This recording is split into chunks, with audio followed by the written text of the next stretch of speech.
my God.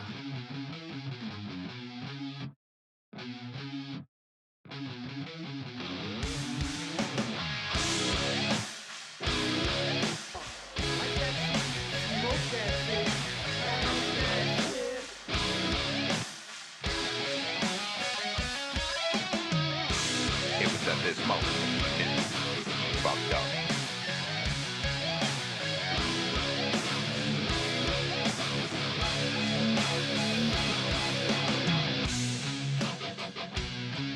Grab that motherfucking tension, you feel me knocking? Big blue pins, y'all. It is down, and Tory Lynn comes out this bitch with not one, but two headbutts. Stiff right punch to the jaw of America Chavez. And oh, that girl from Mexico, not Alabama, but she can still get it though.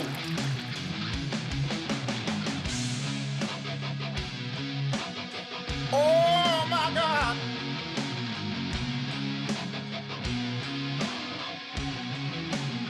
What the fuck was that? What the fuck was that? It was at this moment that he knew he fucked up.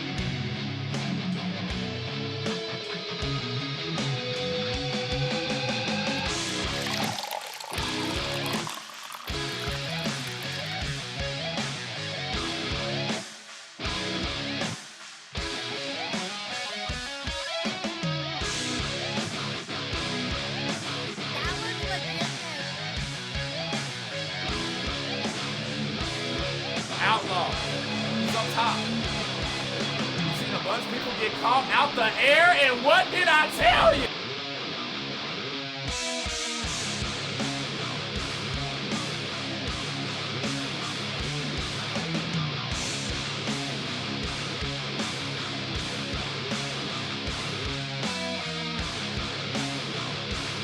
Oh my God.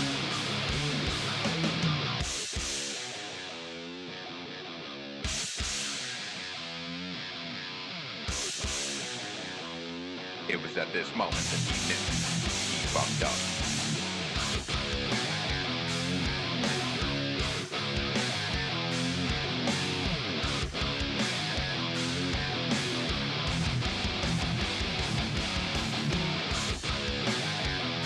Oh my God.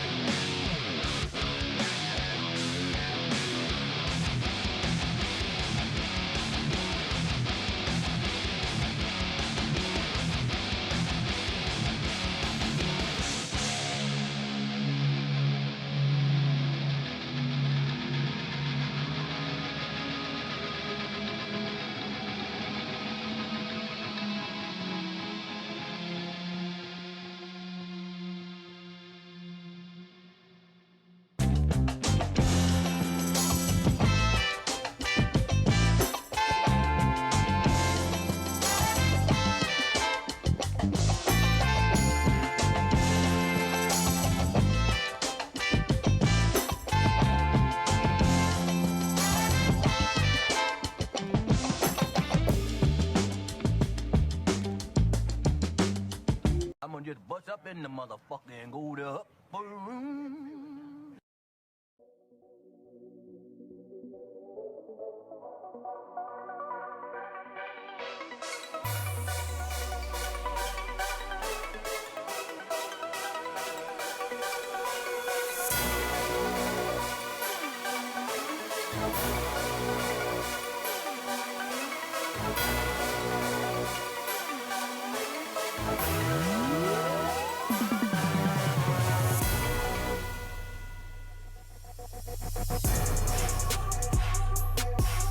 Ground shoes, what are you doing? Where are you going? Where?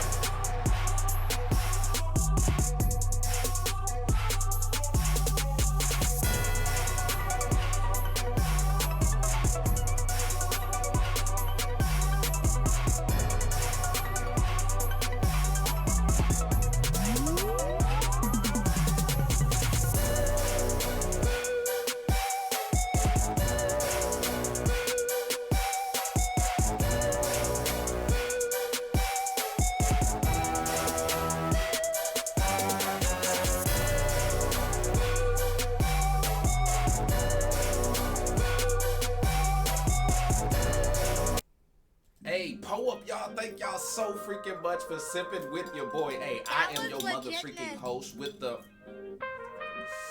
smoke.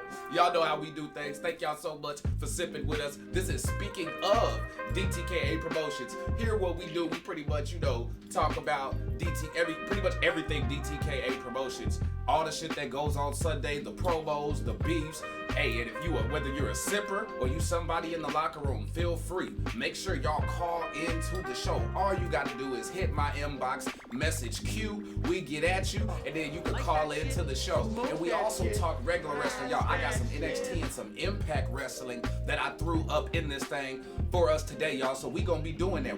Everything, whatever the hell is on your mind, we gonna talk about the Cesaro news. News is that he's been released from WWE. I found this out not long before I went live. We're gonna talk about Nikkita Lyons. We're gonna talk about soft ass wrestlers today. Or do you think they're soft? Then we're gonna also talk about your favorite nostalgic wrestling games and just a whole bunch more. But what I need y'all to do, I need y'all to make sure y'all are hitting those likes, make sure y'all are hitting those shares, make sure y'all are hitting those follows and all that good stuff. Slide over to the YouTube as well. Hit that subscribe, mash that damn bell, and hey, hope y'all fucking enjoy the show. Again, it's gonna be a fucking classic, and I cannot wait. Let's go ahead and get it popping. Why? Because if you ain't sipping, you're tripping. And the Kool Aid so good, even a diabetic could drink it. Y'all know the fucking deal. To my right, the team from out of the mountains of Colorado, the Avalanche, and Mike Blackwell. They'll be going against the team that comes from the city of Metropolis with their manager, Teddy Long. Ladies and gentlemen, these are the Skyscrapers. Skyscrapers making their way to the ring. We heard those pre-recorded comments from Theodore R. Long. Oh my God! Attacking Blackwell and the Avalanche. The Avalanche throws through the rope, belly to belly on Blackwell. Blackwell thrown right into Sid Vicious. And the Skyscrapers really are a devastating team. These men are on the borderline dangerous, to say the least. Like that shit, smoke that shit, pass that shit. Blackwell ran right into the foot of Dangerous Dan Spivey. They sent him for the ride again, double clothesline. Boy, this is one big team, and there's, Norman's at ringside too. Double power bomb, 1, 2, 3, and that is it. And these guys are devastating. What in the fuck was that? And the Avalanche just went tumbling down, as does Blackwell. The Skyscrapers Smoke are weed back to every the day. fold. And they're not through here yet. This is freaking. They're trying to. It was at this guy. moment that he knew he fucked up. Well, let's get out of here. This is disgusting. There's no reason for this. We'll be back.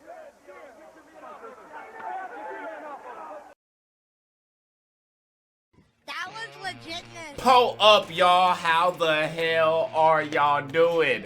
Yeah, that dude pretty much just got his ass whooped. Thank y'all so motherfucking much for sipping with us. Let's go ahead before we start, slide over here and get these fucking shout outs out the damn way. Who's sipping with us over here? Javier pulling up, sipping Kool Aid. We got Tory Lynn in the building. We got Lauren Eason pulling up with some shares. Tyke Lyons pulled up as well. Kyle Campbell, Alpha UK, I see you as well. Shout out to Alpha UK and Calvin, man. Y'all be doing some good motherfucking work. I appreciate that shit. And Omar, 420 click in the house. Alexa Rain, 420 click in the house pulling up with some shares over here. We got Owen, we got Krista Ann doing the damn thing. Yo, thank y'all so much for popping up in here rocking with us. If y'all haven't done so already, make sure y'all go ahead and hit those like, heart, smiley faces, those care buttons, those share buttons, exclamation notify if you're not sipping with the page already, y'all. Again, it's gonna be freaking epic. How is everybody doing, by the way? I hope everybody's doing good. I hope y'all can hear me clearly. You know, had for some reason these past couple of days, shit just felt like it wanted to update. So I had OBS update. I had the computer update. I had my voice mod update. And it's just update after fucking update after update. And so I'm like, damn, can updates get off my nuts one time for the one time? Valentine pulled up with a like. I see ya. Javier say Stone Cold say what? Alright, well listen here, goddamn. Just coming in here trying to do my damn talk show. Get up in here, you got some dude with a fro doing the Lennox Lewis lift up in here. I just want to crack open a couple of Steve Weisers, sit back, and I'm gonna go ahead and get on with the damn show, cause I got a ton of fucking notes here, y'all. It is gonna be off the chain. Remember, if y'all wanna call into the show, all you have to do is slide into my DMs message queue, and we will get you pulled up with us and sipping. And I hope y'all got y'all fucking cups ready, cause I wouldn't be the Kool Aid man if I didn't have mine, and I wouldn't be the Kool Aid man and would probably lose my job if I didn't make sure y'all had y'all's as well. Stay sipping.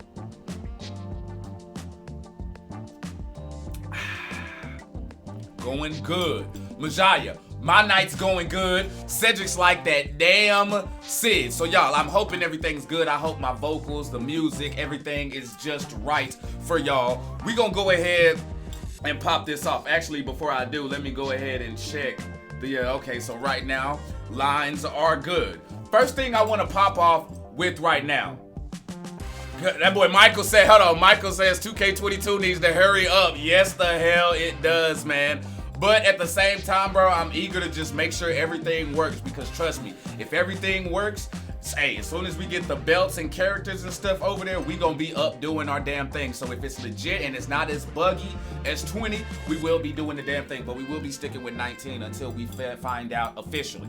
But with that being said, though, once 22 drops, y'all, you can no longer send calls online. You can no longer, I'm not sure if you can upload, do the whole online thing. I think those servers are gonna convert over to 2K22, but it is going to be freaking crazy. Thank y'all for pulling up. But yes, the first thing I wanted to get to here was a match made in DTKA. What I'm talking about is Shaolin King and Crystal King.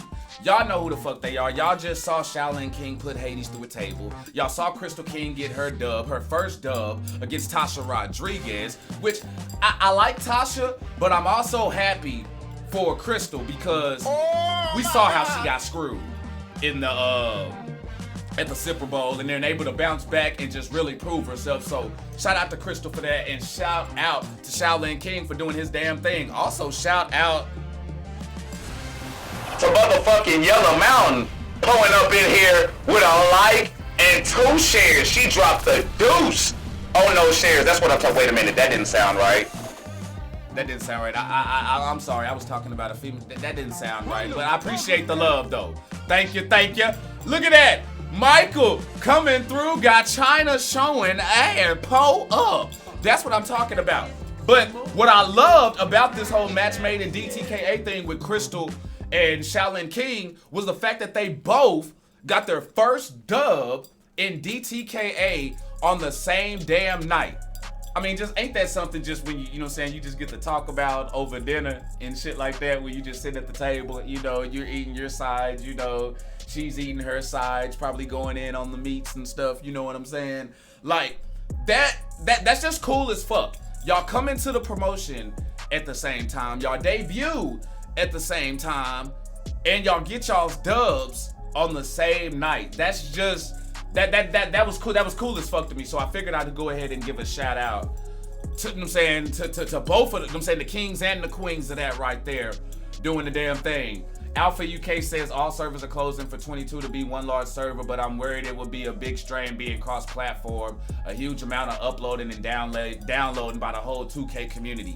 Yeah, which is why I'm also glad that we're gonna have that period to just sit back and let the game develop, test out, see if there are any bugs, see exactly what they're rocking with, because you're gonna have bugs like that are gonna have to get worked out and ironed out in there. So I'm with you on that, man. That does have me nervous. But yeah, shout out to Shaolin King, Crystal King for doing their damn thing. Man, we just got crazy fucking bars in here by accident tonight, don't we? Pull up. Matter of fact, speaking of pulling up, we got a load of fucking cups in the chat right now. Thank y'all so much. Matter of fact, can I get y'all sippage? You know, if y'all posted them, I'm sorry, and if I didn't get to them, but I want to see how long y'all been sipping that motherfucking Kool Aid and where y'all sipping from. Can I get that one time for the one time in the chat? Chad Schrader pulling up with a like. I see you, bruh. Doing the damn thing. Let's go ahead and check those lines. Right now, those lines are still good. Valentine Van Sykes this past Sunday went up against Alexa Rain. Valentine Van Sykes won the #1 contender spot to go after the baddest bitch walking. Right now, the baddest bitch walking, or at least the one holding that title, is Alexa Rain of the 420 Click. Yeah. Came up short, but Ryan came through with a freaking like. How you doing, man? Thanks for the love. Thanks for the love. Valentine Van Sykes went up against Alexa Rain and came up short. And like, I get that she won the #1 contenders match. Props to her for that. When you haven't been in DTKA for not even a month, but you get into one of those spots because you're over and you win the match, there's props for that, because there are people in that match, probably everybody in that match but her, who had been here for a while. When you come out on top, I gotta give you props for that. We got that out the way, right? Okay, good. That being said, you have to take in account veteran, just being a veteran, period. Whether it's, I don't care if it's football, basketball, soccer, AEW, WWE, being a veteran matters. So while that was impressive and I give her props for that, you know, probably just wasn't ready just yet. But I see a whole lot of stuff getting pulled up in here. Oh my Lord. That is what I'm talking about. Oh, matter of fact, hold on. Let's go ahead and hit that. Let's go ahead and hit that. Yellow Mountain got 854 days sipping. Dallas in the building, 318 days sipping up in here. So we got a whole lot of super sippers up in here. Tyke Lyons got 241 on that sippage. Ryan got 500 days sipping. Pull up. Tyke Lyons out of Boston. We got that Boston sippage. Owen got 311 days. We got big sippage up in here. Sydney, Australia sipping with us. Marvin, aka I'm gonna call that man Warpath. That's the fucking champ. Put some respect on his name. 291 days sipping. That's what the hell I'm talking about. Tory Lane got 395 days sipping. That's good shit. Right there. That's good shit. 311 for the man Michael Symbolic. Omar Omega got 423 up in here. Big sipping. Hey, thank y'all for all y'all's loyalty and everything that y'all been doing for DTKA. Drink the Kool Aid and supporting what we doing. Y'all know how the fuck we do things. We gonna keep it pumping. We gonna keep it innovative. We never gonna settle. And I'm just glad y'all loving this shit. Appreciate it. Even got a hashtag DTKA in the mother freaking chat. But again, like I was saying about Valentine Van Sykes, probably just a little bit too much success too early. I still believe in her. I still believe she could be a champ in this game. Whether that be the BBW championship or, let me check her division real quick. What division? Is she women's or open weight women's? Let me check here. Valentine's in the women's. So she's right in there with Athena. She's right in there with Lucy Westeros. She's right in there with the Freakzillas and the Minnie Ramirez's, and it's spicy up in there. It's spicy up in there, so I still think she can do it. I just think it's one of those things where just take this as a learning opportunity and grow from it.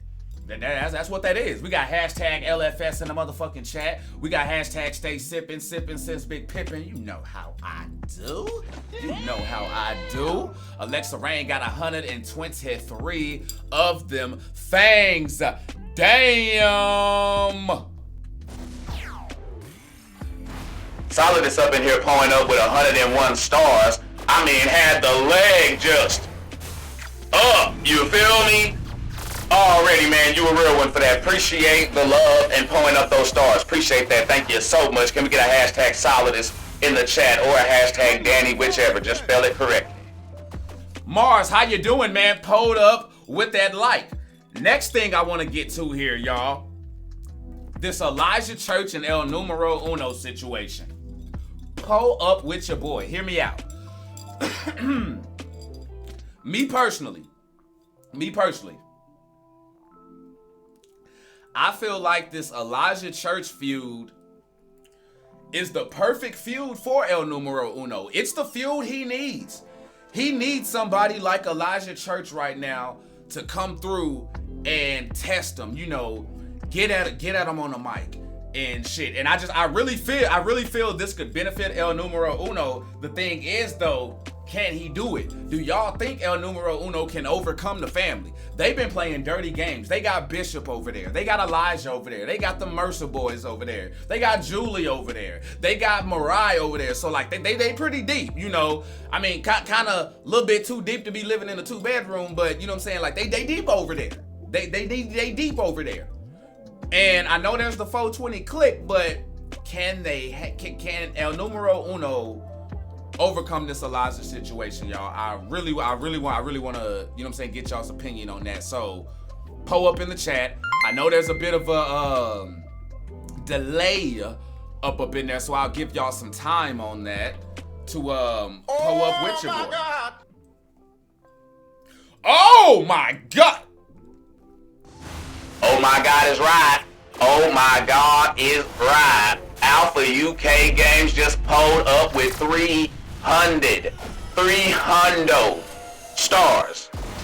Can we get a hashtag Alpha UK in the chat, y'all? Pull up one time for the one time. If y'all new here, that is Wyndham right there. Yes, the Viking pulled up. Speaking of, since we go in there, since Wyndham just pulled up with 300 stars, y'all, let me go ahead and pull up with a message that Wyndham actually sent in to your boy. Y'all stay sipping.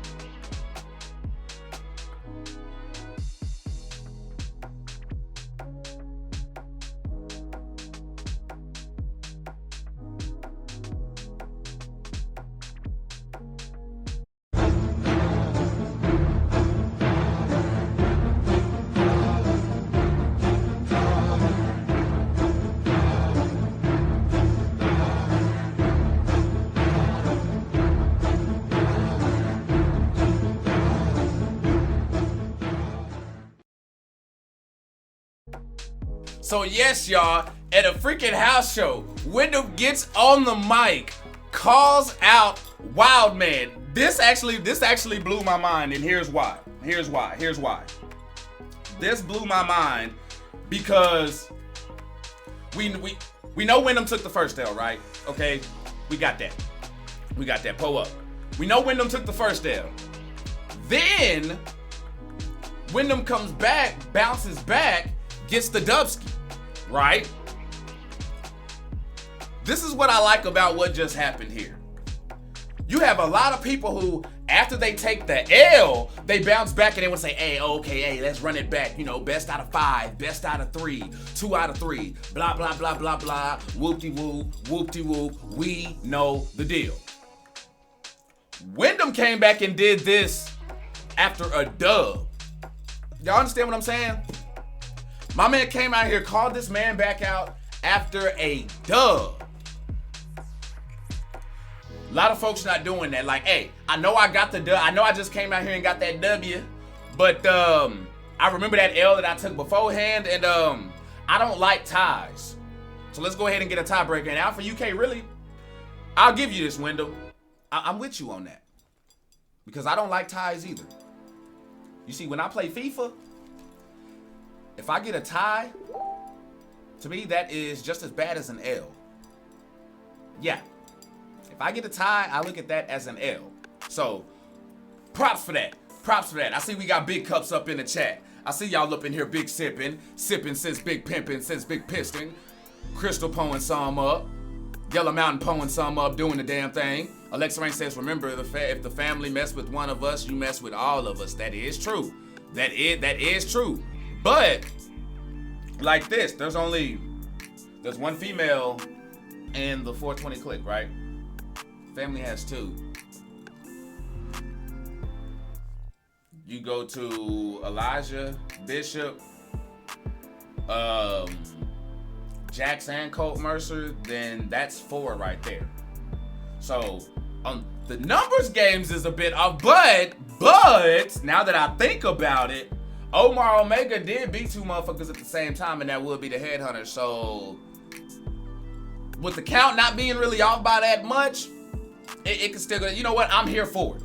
I'm here for it. Pull the fuck up. Omar Omega say, Church don't want me to beat his ass again, made him spill his Kool Aid easily. Ooh.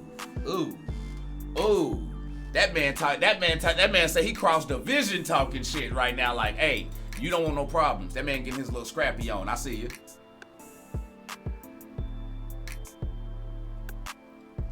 Yeah, we big sipping.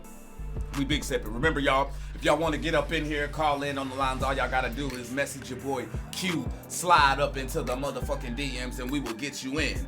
But yeah, I'm loving what I saw from the Wyndham vid, and I'm loving the fact that he's not satisfied in the dub that he got. I'm gonna give him that. I'm gonna give him props for that. Just like I'm gonna give Ali Bryant his motherfucking props for coming up in here pulling with that like. Thank you kindly. Hustling money in the freaking building. Let's go. Next thing I got up for y'all. 20 below. I don't know about y'all. We have a couple, you know what I'm saying? Maybe a few. Like 2-time Knockout Kings champions. I know Chaos is a multiple-time Knockout Kings champion. I think Moody, when he was here, had held it a couple times. Let's see, I said Chaos, Moody. I think VJ did it. So there's a few other people who have been multi-time champions, but I feel like with this reign that 20 Below is on, for some reason, for some odd reason, I feel like 20 Below is helping elevate the Knockout Kings Championship right now. I didn't drop my pen, sorry about that. But I love it because y'all know the Knockout Kings Championship, just like the BBW Championship, does not have a division. That is pretty much like a wild card belt. Anybody, any division can hold, if you're a female, of course, any female can hold the baddest bitch walking belt. Any dude in DTKA Promotions, no matter the division, can hold the Knockout Kings Championship belt. Those are the only 2 in each, you know what I'm saying, in each gender that roll like that. But I'm looking at the defense that 20 Below had. Just ride with me here. So we know that the Knockout Kings Championship is one of those belts that it's easy to get, hard to keep. You can have it, you can get it one week, lose it the next week, or lose it a couple weeks down the line. What we ain't losing though, it's no motherfucking Kool Aid, because the big bad baby daddy Ali just shared that shit up for all the sippers. Appreciate that, man. Hustling money in the house, doing they damn thing. I appreciate that love, my G. Stay sipping. B More Johnson up in here rocking with us. I see you pulling up. Go ahead then. What's good? How you doing, man? How you doing? How's everybody doing? If you just now tuning in, you just now sipping with us, hope you're good. Go ahead and pull up in the chat. Let me know how you're sipping, how you're feeling. But let's see, where was I? Yeah, again, despite 20 Below being a one-time champ, I feel like he's elevating that championship because, it's hard to get, or it's easy to get, hard to defend. And he did that, and he didn't just do it in like a 1v1 because, as you know, with that title, now it doesn't always have to be a multi-man. You could have somebody could challenge for the Knockout Kings Championship and it'd be a 1v1. But the fact that he did it in a multi-man and retained it, there's props there. There's props there. So that was just a take by me. But we have a call in. Pull up. Solidest on the motherfucking line. What flavor you sipping? Sipping with the Kool Aid, man. Let's go. Always red. Always sipping that red. That's what the fuck I'm talking about. Let's get it. So, I'd like to get into a few things, but first off, I gotta congratulate my boy Mars on winning that gold. He's been Okay. Pull up. Been hustling. So. Hey, could you probably get your volume up just a tad? I can barely, I can hear you, but you're a little bit low. I'm good now. Okay, go ahead. Pull up. So, yeah. So, I gotta congratulate my boy Mars. You know, he's been hustling for the past few months, and I'm real happy for him that he finally got some gold. For sure, shit. I mean, he been chasing that Knockout Kings championship for like a year, man. Like that's been one of those he been going for. But I'm with you on as far as in the past few months, like you can tell that it's been on his mind. You know what I mean? That's been what, you know what I'm saying, he's going for. So I'll give you that. Go ahead though, my man. Didn't mean to cut you off. Yeah, no worries. He's an example of hard work paying off. True that. And being patient. Yes, sir. But I mean, we gotta talk about the big news here about my man Leo moving to another division. Oh, the hot topic. What? I didn't think we would about bad. He jumped out first call in. He jumping straight to it. All right, hey, well go ahead. Go ahead, do your thing. Go ahead and speak on it. Of course, man. It's the news in the whole company. So, you know, me and him have been beefing the past few months, and he runs away to the heavyweight division. And let it be known, I'm the man that chased him out of the IC division. So, Warpath, I expect Warpath to handle him, but I'm also expecting Warpath to heed my advice in the future. Leo's always got something up his sleeve, so okay, I'll definitely be in Warpath's corner to have him be ready, because he's always got something up his sleeve. Spoken like a real one, and I appreciate that, bro. And I appreciate y'all sippers for pulling up. Got the hashtag Solidus up in there, and the stay sipping and stuff like that. Appreciate that, y'all. I applaud you for that, because when I had you on the show, I believe that was the last week or the week before, you said that you were watching like you had your eyes on Chambers, you know what I'm saying? Like you were keeping your eyes on him, and then this like with the Leo Blaze situation and just all the history, like you stayed true to that when it comes to keeping your head on the swivel and just watching folks, because it caught a lot of us off guard. So I applaud you for coming out there, you know what I'm saying, having your boys back and rocking with them and things. So that's what's up, man. Good to see that. Of course. And so this is the real reason for my call. Leo's gone. I came out here last week and I told you I was going to take this division back. First victim was the new champion. And Chambers has got to realize, everybody wants to be champion, but nobody wants to be champion. The media appearances, the matches, the autographs. True. And also you go from hunter to being hunted. You go to being the hunted. Your first week champion, what happened? You went down. Now in the future, hopefully you heed my advice and you're ready. But this is what I want to say. I see the vision. If you thought you had it bad with Leo, you got something worse is coming along the way. I've been posting. This is my vision. I am the standard now. When I get my belt back, no charity, no EBT, no food stamps, no That's SSI, what I love to hear. Hell yeah, let's get it. No stimmy check. It's over. You're gonna have to earn your shit. So, with that, Mr. Red, thank you. I'm out. Go up, man. So, hey, y'all may have, because the volume thing couldn't really get the volumes in there all the way. Like I heard of it. I hope y'all was able to get that. I see Obar saying that the background music was drowning out the call.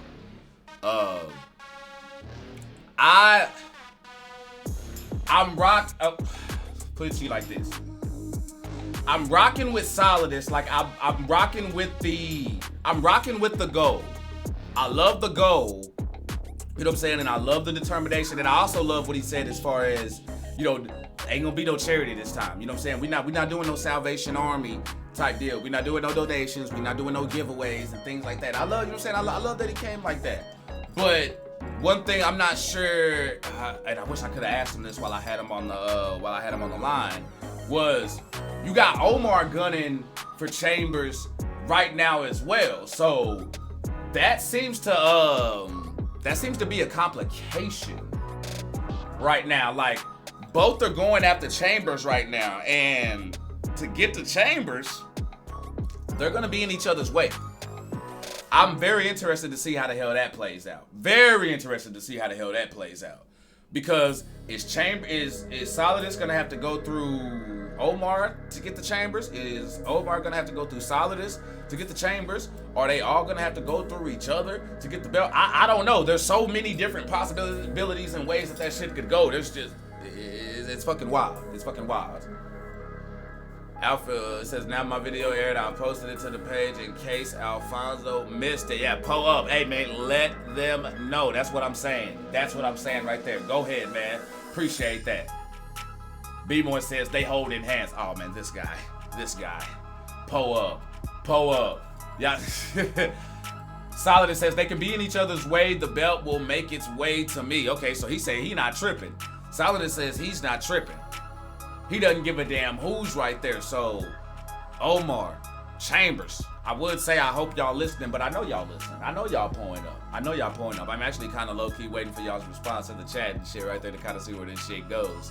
You know what I mean? So I can do my black folk instigating up in here. Y'all, I'm just saying.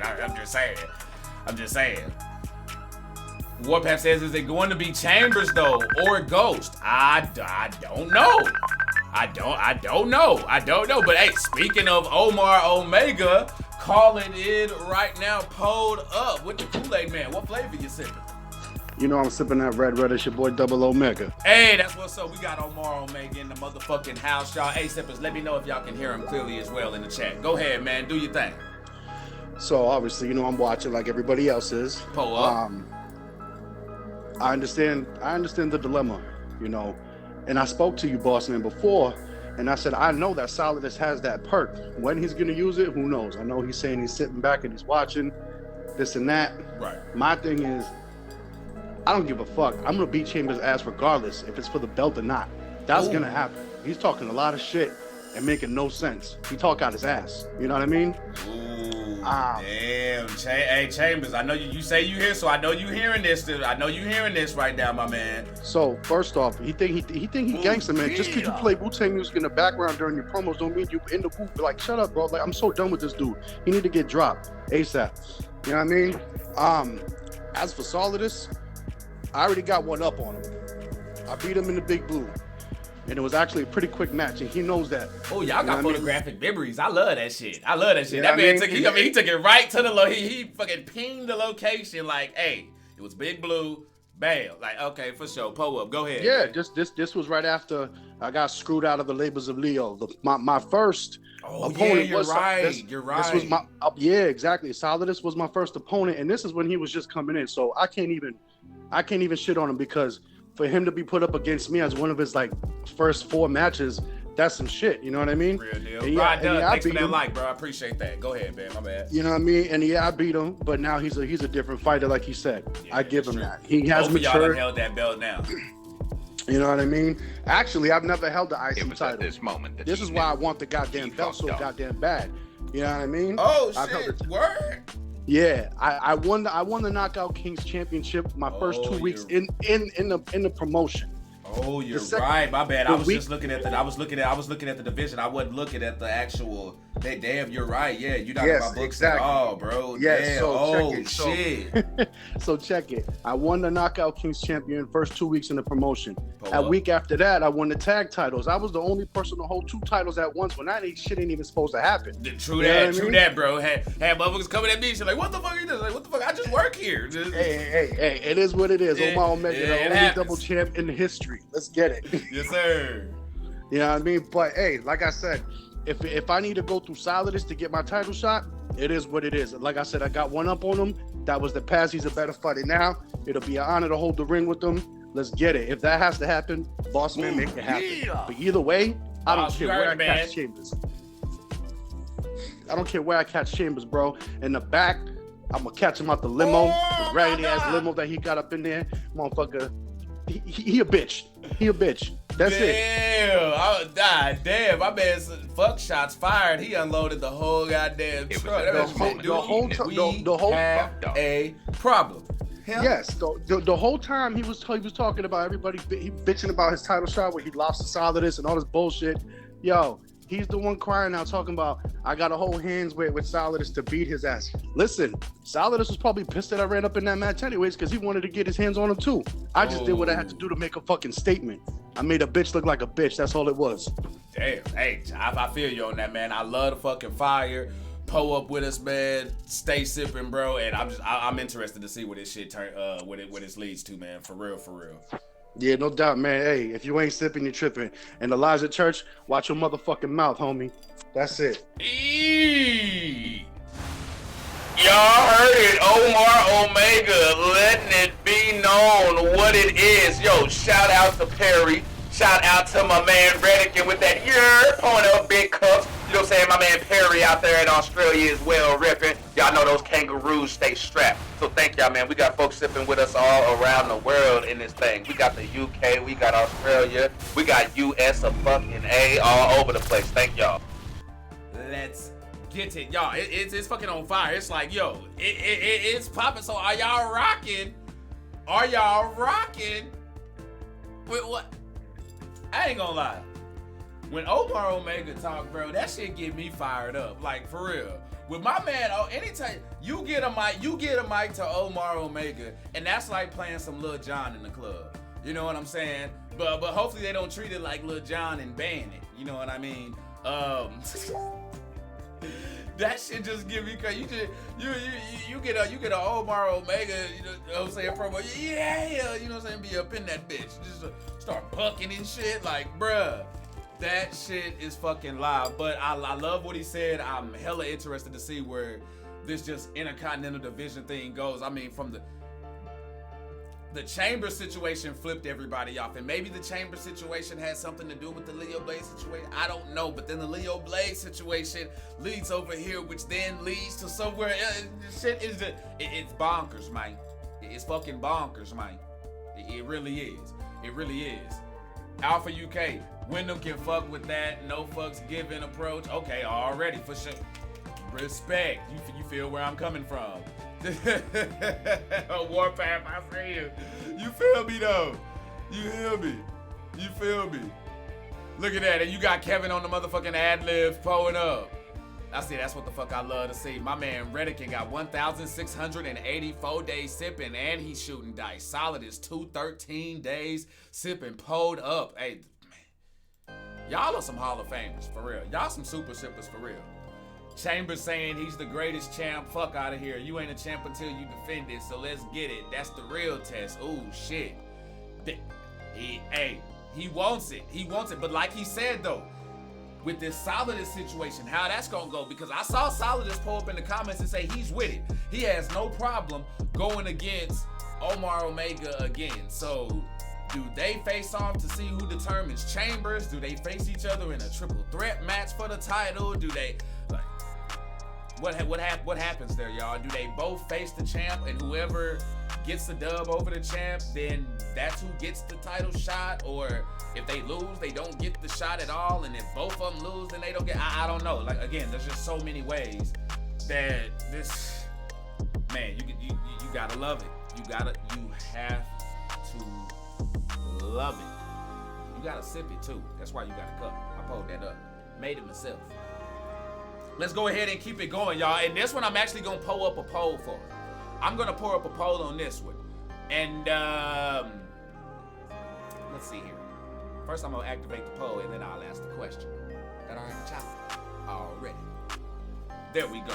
Now that it's posted, should Hustle and Money be worried about the Divine Rapture?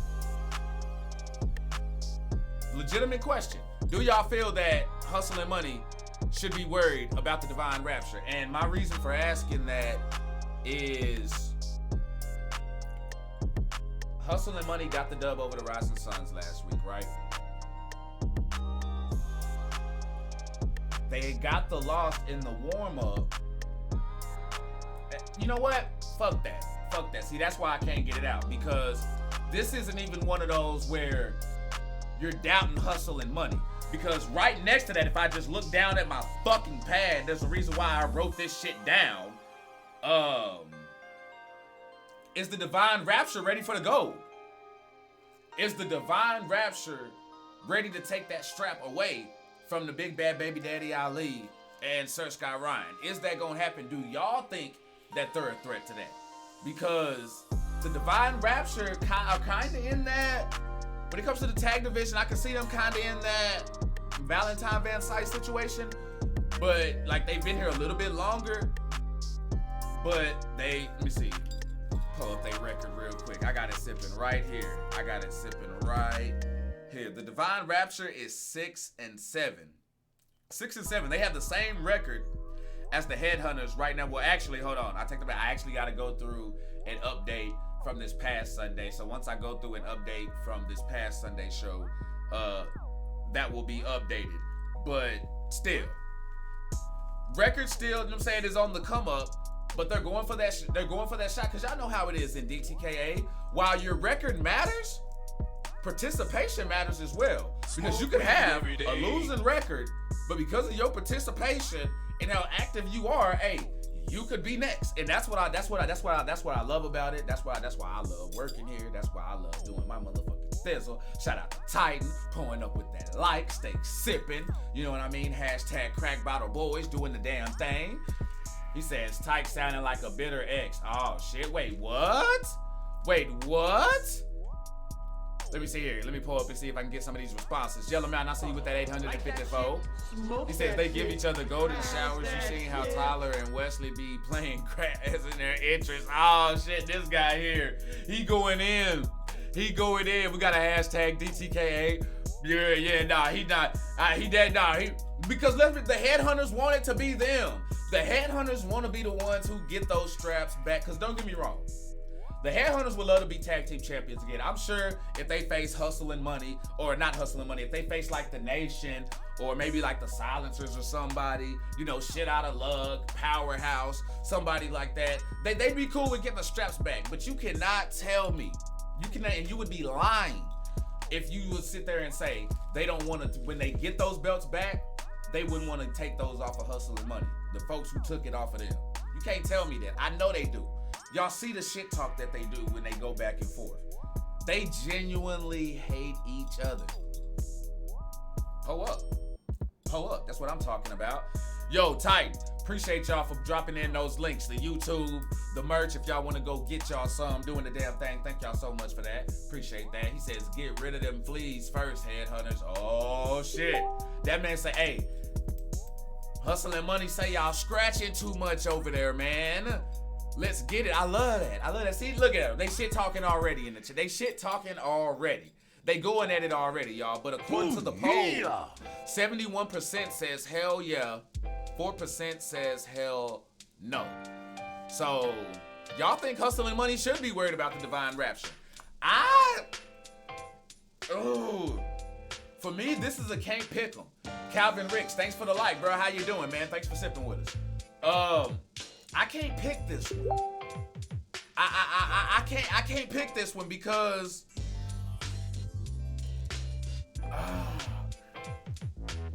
Hustle and Money, like, there's reason, just like you can give reasons to doubt Hustle and Money, I can give you reasons to doubt the Divine Rapture. Just like I can give you reasons to pump up and believe in Hustle and Money, I can give you reasons to believe and pump up the Divine Rapture. So that's tough. That's tough, y'all. I'm not gonna lie. I don't know. Since it's not gonna matter anyway, and hell yeah is running with it, I'm gonna put mine on a hell no. But yeah, that one's rough for your boy. It's just a lot of unprecedented stuff going on in that match. Up next, though, should Hustle and Money be worried due to Chosen Few's recent success. So we asked if they should be worried about the Divine Rapture. But do y'all think that the momentum that the Chosen Few has been having is gonna carry over? Because think about it. Hold on. While y'all think about it. Gotta give a motherfucking shout out to that man, L. Tommy Watson, pulling up with that share, sipping all that good Kool Aid. That man didn't share that shit not one but 2 times. Titan even pulled up. That's what the hell I'm talking about. Y'all keep doing what the hell y'all do and appreciate that love. He said, it most def will. Solid is believing. Okay, so Solid is believes that the Chosen Few's momentum is gonna roll over and carry into this match. I can't blame, and I won't even say that it's because, I won't say you're being biased on this one. Here's why I won't say you're being biased on this one.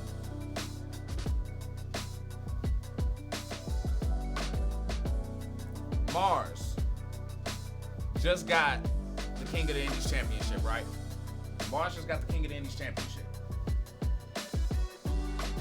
Warpath is now still your DTKA World Champion. That's 2 belts right there. With a chance for your group, for your squad, your whole squad, to have 3 belts all in one spot. Who has done that yet? Who has done that yet? Where there are 3 belts in one spot. If it had to be, I mean, I don't think it was anybody. If it had to be anybody, it may have been Blade Inc. They may have done it. I'm not for sure. But if it's not them, then I don't think it's anybody to have those in just one spot at, you know what I'm saying, at one time. So the Divine Rapture got a lot of momentum going into this match. But Hustle and Money got a lot defending on this shit too. And you've been hearing the Headhunters talk too, so it don't even matter. Like, whoever comes out of this still gotta worry about the Headhunters waiting right there. That's like walking through one door, and as soon as you go through there, there's another one just in your face, and as soon as you open it, there go Jay Hunt and Tyke just waiting for you. Just waiting for you. Ali says, we went to war with you guys before, but greed will get you fucked up. You were never lying about that. Athena says, oh, I forgot. Nobody acknowledges him. My bad. Let me shut up. Oh, shit. Oh, damn. Okay, she going in here. Twin says, Blade Inc. Poe up, doing the damn thing. Perry say, Mean Savages, pulling up, doing the damn thing. Oh, shit. No. You're right, Perry. You're right. Chaos had the Knockout Kings Championship, and Mean Savages had the Tag Team Championship. You're right about that, and that's 2 divisions though. That's 2 divisions. I'm talking about in three different spots. But that also, I could still let that one slide because that technically is still 3 belts. So I could let that one go. I'll qualify that. Yup. No. You're right. Pull up. And look at it. We got Athena going in here. She said, you want to handle the pit. Oh, shit. Athena. Oh, damn. They done brought the dang pig back involved. Oh, shit. Warpath says, what if Divine Rapture wins the titles and Solidus gets the IC title back? Oh, ooh. Now, that'll be a first, because that's 4. That's 4. That's 4 championships in one spot. That right there is Hall of Fame. Again, classic shit. Pull up. Let's get it, y'all. Let's see. What do I have next here? Let me get that out the way. Matter of fact, speaking of the Chosen Few, since we here, he says I'm counting the tags too. Oh no, that's all good. No, all good. Oh damn. Hey, I can pull up. We got another call. Pull up. You alive on Speaking of DTKA Promotions with the Kool Aid man, Archie Red. What flavor you sipping? This is the IC champion. The IC champion, y'all. Did y'all hear that, man? The motherfucking IC champion. The motherfucker who pulled the wool over our eyes. Damn right. Maybe the person who we probably could blame for all this shit. First of all, can y'all hear the champ? Can y'all hear the champ? Say something. Give me something, champ. Can y'all hear me? Pull up. Hear me? Mic check 1 2 1 2. Go ahead, do the damn thing. Anyway, I think you good over here. Man, look, bro. I just wish, it's kind of sad to see, Omar coming down, skipping down the ring, holding, Silas' hand last week. Pull up. I was very disappointed, you know what I'm saying? Like, his bald-headed ass is in the ring like you did. Bro, you ain't do that much damage anyway, all right? So get it straight. Y'all need to stop holding hands. Oh, now y'all don't want to hold hands now. Well, what's the problem? What's the problem? Y'all don't want to hold hands? Y'all know why? Because I said what I said in the promo, that the clan was coming. Oh, now y'all want to let each other hands go.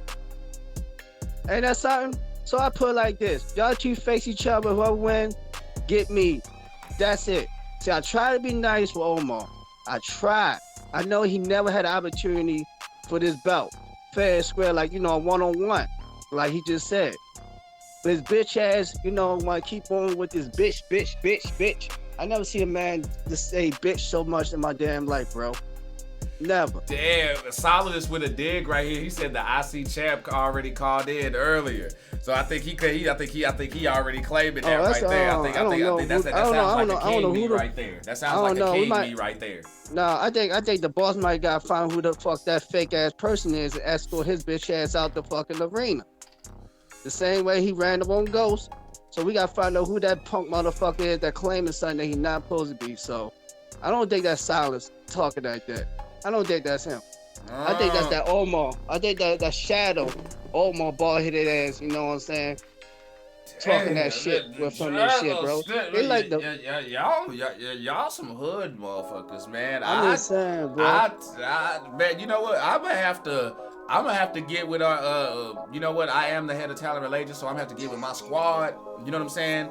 And we just gotta make sure these background tests are verified, cause y'all some raw. I mean, don't get me wrong. Actually, I like it. You know what I'm saying? Y'all motherfuckers just raw. Like y'all thugging up in this bitch. Like, god damn. Like, see, that's what the fans want. The fans want that shit. So we giving with the fans what they want. Money come in. I get paid. The company get paid. These little runts over there, they get their little pennies. You feel what I'm saying? So that's all that matters right now, man. As far as Pigman over there, man, just I don't know what's going on with his life over there. I keep seeing him get bitched around, get bullied around, get pushed around by a female. What the fuck is going on with that, Archie? How does grown ass man get this pushing around the locker room by a female champion? I want to know the answer for that. Who's getting pushed around by a female champion? Pigman, pig lover, Pigman. You know what I'm saying? Pig. Oh, you talking about Mr. Wade? Who did he get punked by in the locker room? Oh, Adina, man. I came to the locker room. I come to the locker room. I seen her slamming his ass against the lockers, dragging him all over the floor, bro. What's going on, Wade? What's going on, bro? Wait, what the fuck Wade have to do with this? You just genuinely don't like that. You just genuinely don't like Wade, do you? Like, damn, homie. You used to be the IC champion. What happened to you? What happened? It's like this dude is falling off, bro. I think you might gotta take him to he might be on some stuff that he ain't supposed to be on, cause he is falling off, and I'm not gonna revive him back. I can't do that. I'm sorry, I can't revive him back. And as far as all this crying that this bald head wanted to lace weed, dude, laces weed. Let me. Ain't nobody crying over here. I'm gonna call it what it is. Wade pulled some bullshit that I gotta fight Silas for the Intercontinental Champion, like for the Intercontinental Championship for the number one contender. Whereas though I was number one contender any damn way. Okay. I was number one contender any damn way, because me and this goofball going back and forth. Silas was, having his little off and on relationship with Leo. So I still don't understand how that came about. Rick, thanks for that link. For that like, we got Calvin Rick's sister poet up with that like. I hear you on that, bro. You got the Ali coming up in here saying Wade equals Harpo from. We getting color purple jokes up in there, y'all. I told you he falling off, bro. I told you he used to be the man. He used to be with the family. He used to be the man with the IC. Now he just all coked up. He falling the hell off. Wade, bro, you guys to get Wade. Wade, bro, I know you, fam. I know you. There's no way. You gotta get it together, man. Get it together, bro. Way you just gonna let them dog you like that, bro. Like you Bro. Wade, you better hit the lines. You better hit the lines today. You gotta fight back, Wade. I better fight hear back. from Wade on these lines, bro, cause they going in, bro. And cause see, I didn't need this must have slipped my mind. I didn't know what was going on. You know what I'm saying? I can't see everything. I mean, I can't be everywhere. You know, so I didn't know about this whole locker room situation. Yeah, Wade getting bitched around, bro. He getting bitched around. They giving him Reggie. They giving short. The man is falling off. It's like he haven't been the same since the Elimination Chamber, and he haven't been the same since his lover put his ass on the couch. And ever since then, it's just been going down the hill. I'm just calling like I see it. You get what I'm saying? Golly, I'm just calling like I see it. I'm calling like I see it. I'm not hating. I'm just saying it just. I know the company. I don't know why they need him, but they need him. So I need some more money coming in. I need my paycheck. So I don't know what's going on with that. I was just giving the boss a little heads up. One of your superstars is falling off. You might need to take it to rehab. I don't know what's going on. Man, so, that's tough. But hey, I appreciate the freaking call in, man. You know what I'm saying? Champ up in here letting y'all know what it is. Right. Keep your head on the swivel, man. Right. My man did a lot. He came in there, he put, you know what I'm saying, motherfuckers on notice.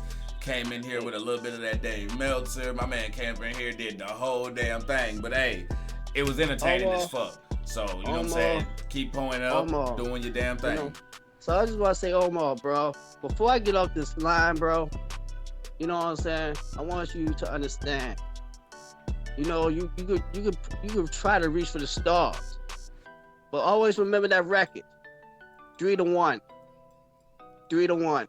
If you get what I'm saying, y'all know what I'm talking about. 3-1.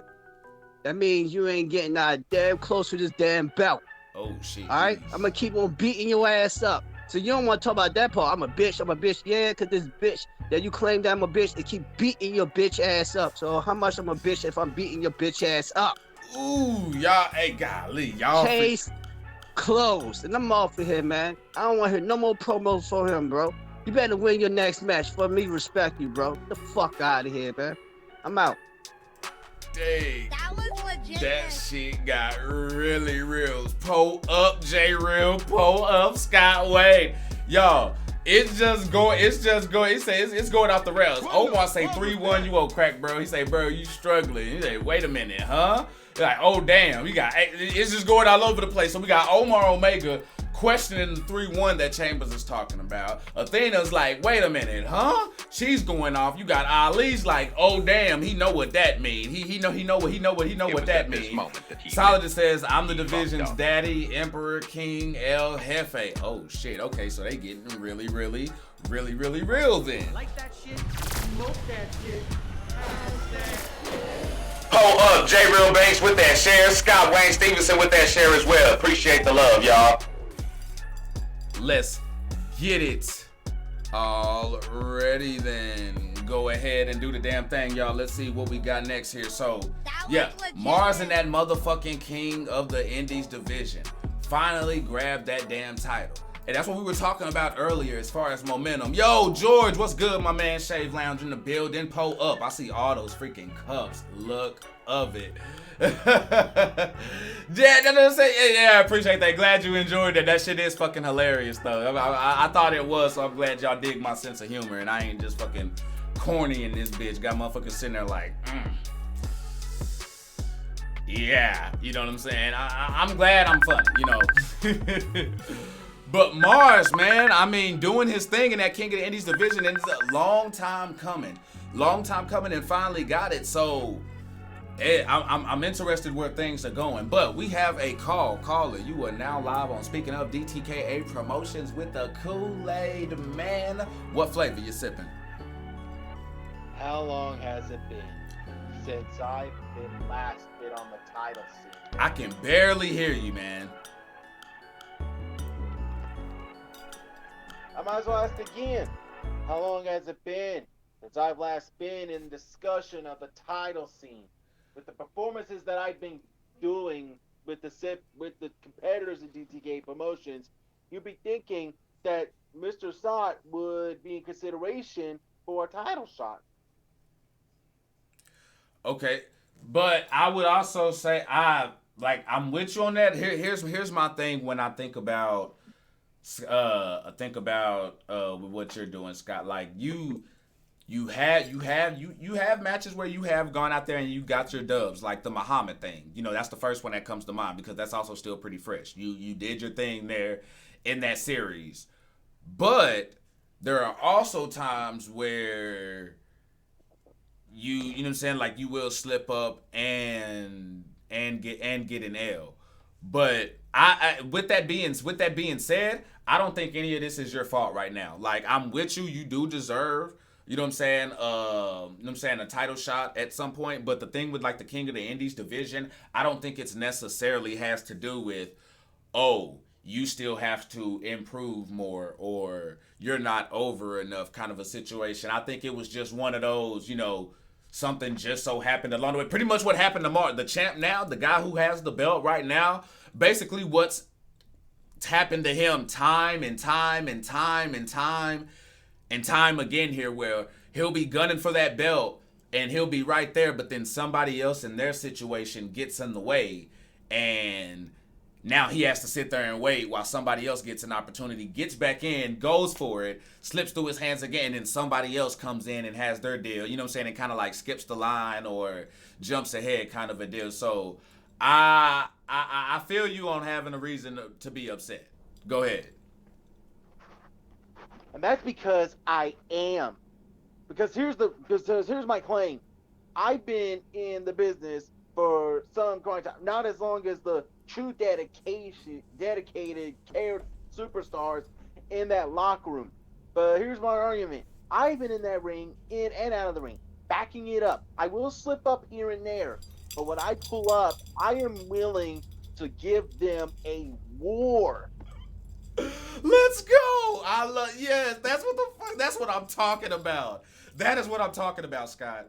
That is what I'm talking about, bro. That's what I love to hear. That's the attitude. I can hear it in your voice. I can hear. Hey, if I wasn't rooting for you before the call, I'm definitely rooting for your ass now, man. For real. That I'm with you, y'all. This is Scott. I'm gonna be real with you, man. I think this is probably the best call I've gotten from you, man. This is the best. I like pissed off Scott Stevenson. I like the pissed off Scott Stevenson. But hey, I'm going to go ahead and give you the flow. You got anything else you want to say? Let the sippers, let your ops know. You got anything else you want to get off your chest, man? Because this is fire.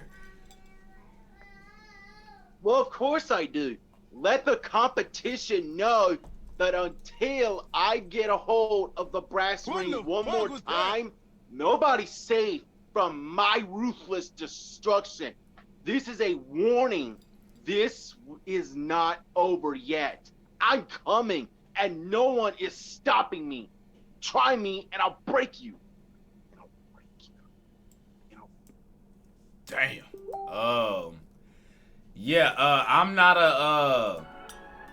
I'm not like an expert or anything. I'm not a therapist or anything like that. But it sounds like that motherfucker for real. I know, you know what I'm saying, I'm seeing it in the chat, you know what I'm saying, I see we got like Wesker, shut your ass up, we got, you know what I'm saying, some people like Scott equals scrappy dude and stuff like that. But y'all, I mean, Scott Stevenson is one of those guys who we have seen where he's been the little guy going into these matches, but he's been getting over. He like, and I don't mean just like getting over, but I mean he's actually been getting dubbed. So I've said it before on this show, I've said it live on Sundays, that he talks his shit. People pay attention sometimes, people don't. But he goes out there in the ring and backs it up. So I will definitely give him that up one time for the one time. That didn't go through. Hold up. Let me hold on real quick. Give me 1 sec, y'all.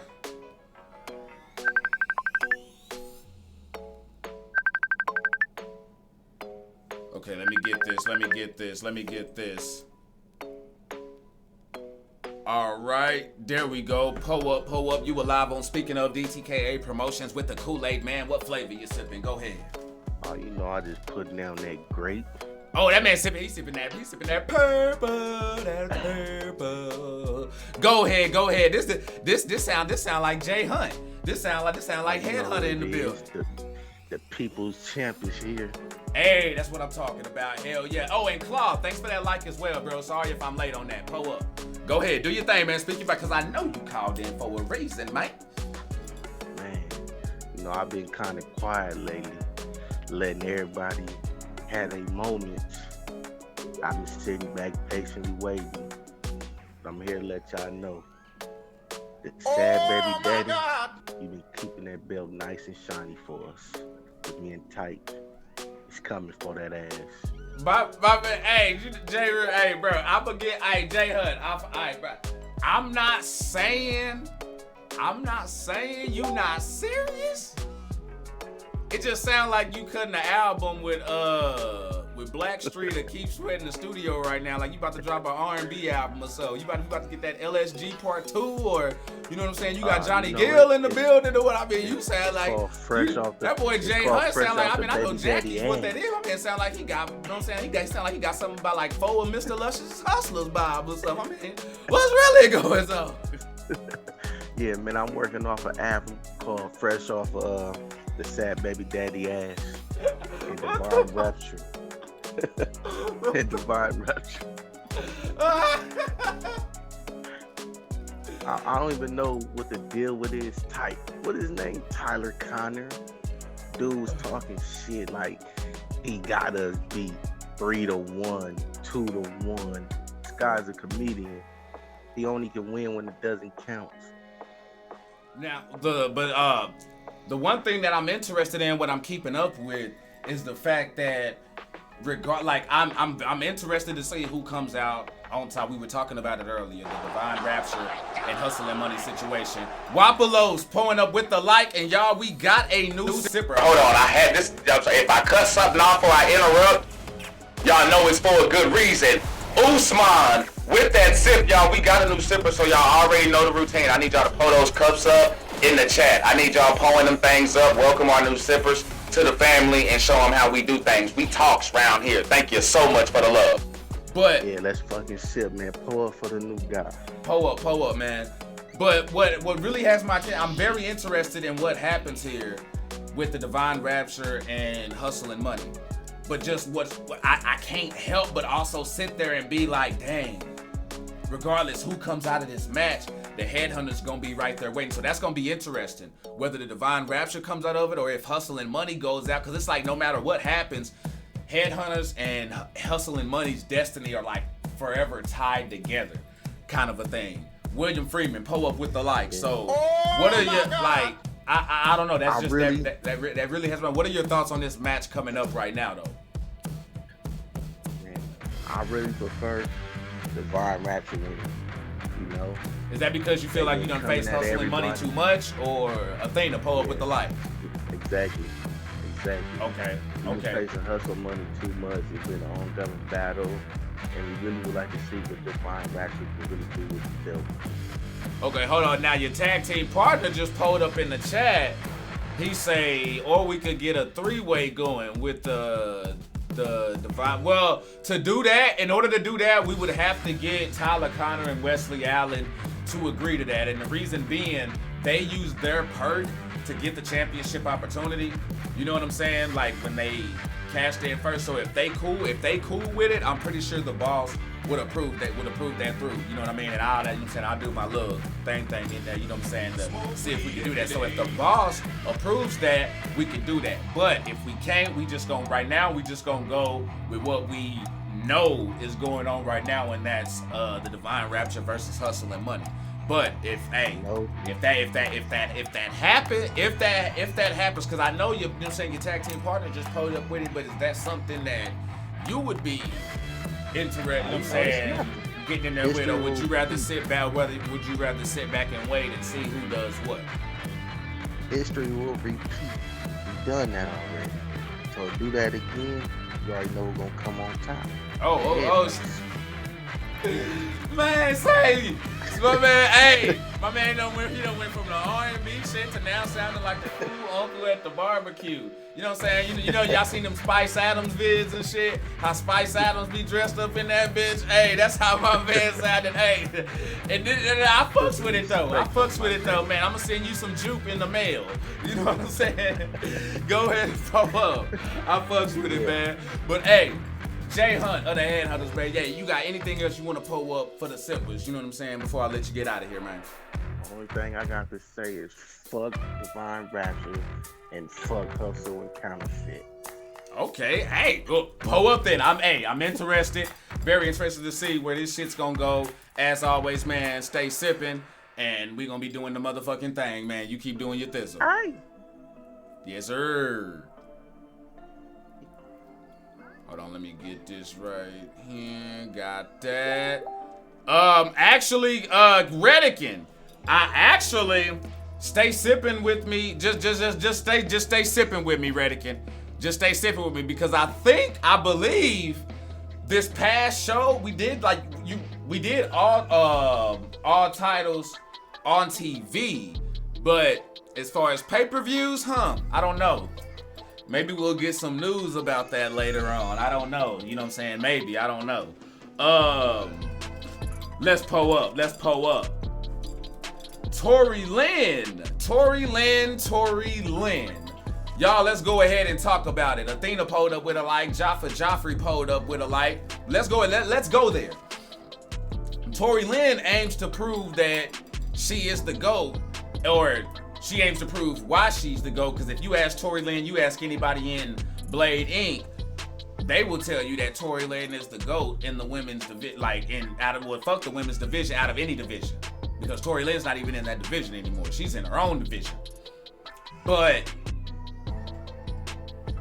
I want to know y'all thoughts on that. Y'all saw the promos.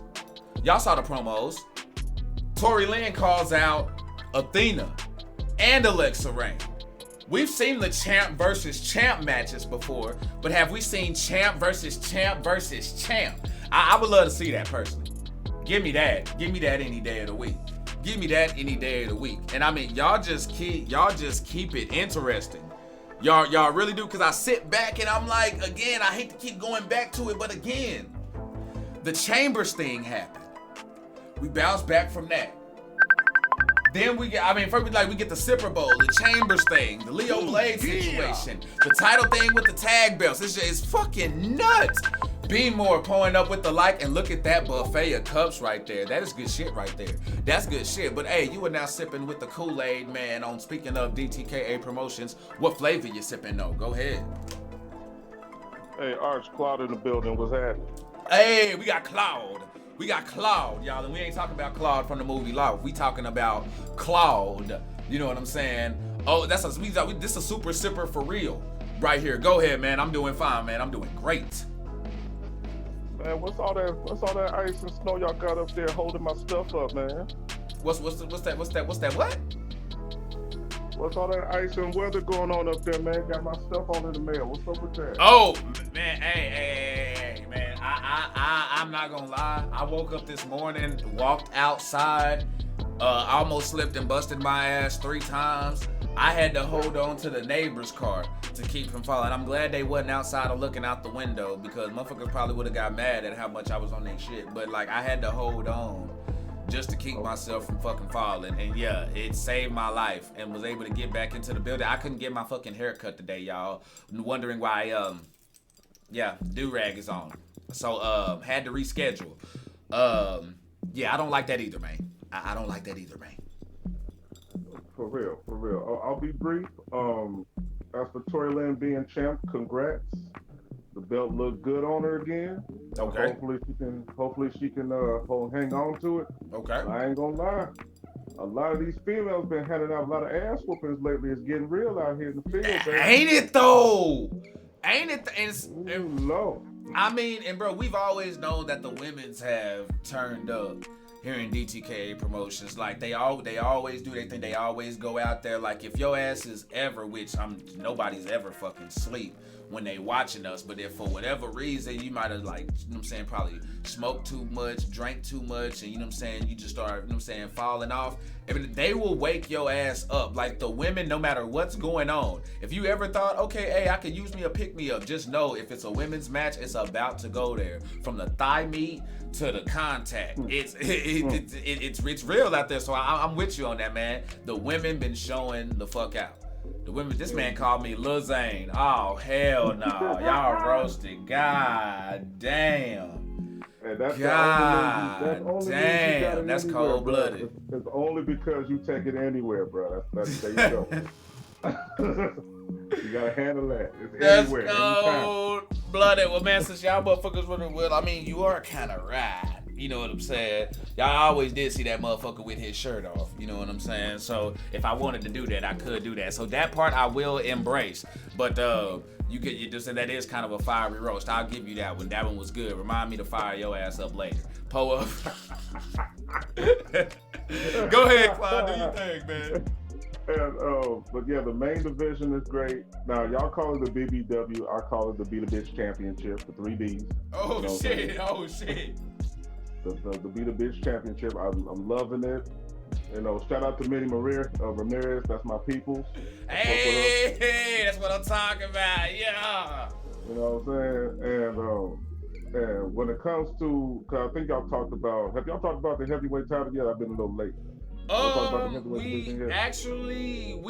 We talked about like the heavyweight division, but actually we haven't talked about everything. You know, I have that coming up a bit later. But hey, man, if you got something you want to go ahead and get off your chest, go ahead. Hey, go ahead and do your thing. You a long time sipper, man. Take it where you want it.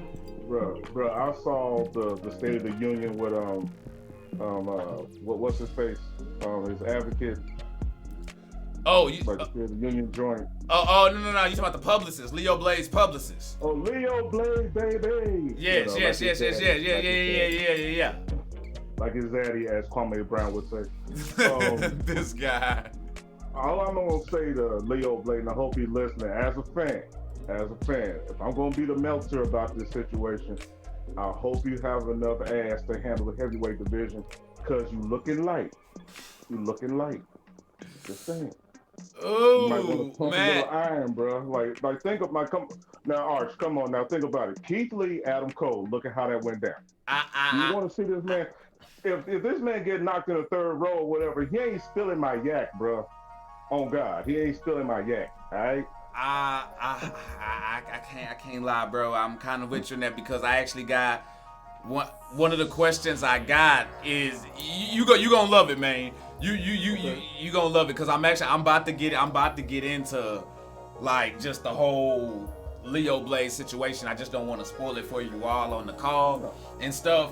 But yeah, you definitely gonna get my take on just Leo Blade, the you know what I'm saying, the division switch and all of that. But that was crazy. And you know what surprised me the most about that is I'm surprised nobody's really done that in like I can't remember the last time somebody's used their perk to switch divisions. Most of the time when you see people using their perks, it's because they want the rematch. They want to go back and get the belt. And that is just, I think, and see, hold on, you know what? See, I'm already going down. Let me go ahead and stop because I'm getting into stuff that I want to get into later. But hey, you the caller, you guys know what I'm saying. You got stuff that you want to get off your chest. So I'm gonna go ahead and let you had a whole picture, man. Pull up whatever Kool Aid you want. And when it comes to the tag team joint, Headhunters, good luck to you. I know it's tough being in Marvin's room right now, but you'll be all right. Already. Now, if y'all want to do the three-way thing, I will enjoy it. The Sippers will enjoy it. It'll be great. Hell, if you want to do a TLC like some Dudleys, Hardys, and ENC, that's sexy too. That like SummerSlam. That would be fire. That would be fire. That would be fire. But if you want to wait your turn, that's all right too. As for the Divine Rapture, holy water ain't enough for you motherfuckers. Let's just be honest. Y'all in Chernobyl with Russia right now. That's too soon. Anyway, and, damn. Lastly, and when it comes to H&M, bring it back home to the H. My cousin Ali, you know, bring it home, son. Bring it home for the fans. And the last thing I'll say is, was it just me or did Scott sound like Eminem from the Wash? Damn. I got the motherfucking AK and I'm gonna spray when I come around everybody the way. in my way. You know what I'm saying? Like, that's how dude sounded, bro. Damn, it just gotta sound like, yeah. A lot of compare, yeah. Was that a I give you that. or a threat, I give you that. Like, was that a promo or a threat? Do I have to be strapped when I come to the show Sunday? Do I need my pistol? Bro, and trust me, if you roll through that DTKA, if you roll through that drink the Kool Aid car wash, I promise you, we will not put we will not put Windex on your rims, bro. We won't put Windex on your rims, man. That's fucking wild, man. Claude, you a nut, bro. The last thing I need to be called this motherfucker a proud mouth ass nigga next to me, I'm ducking bullets. That's not cool. Wait, what? What? It's not cool to be called that, be heckling, call that motherfucker a trot mouth next to you know shit all break loose. Like, nah, I'm not trying to deal with that. I'm a fan. I ain't trying to deal with that, bro. Like that.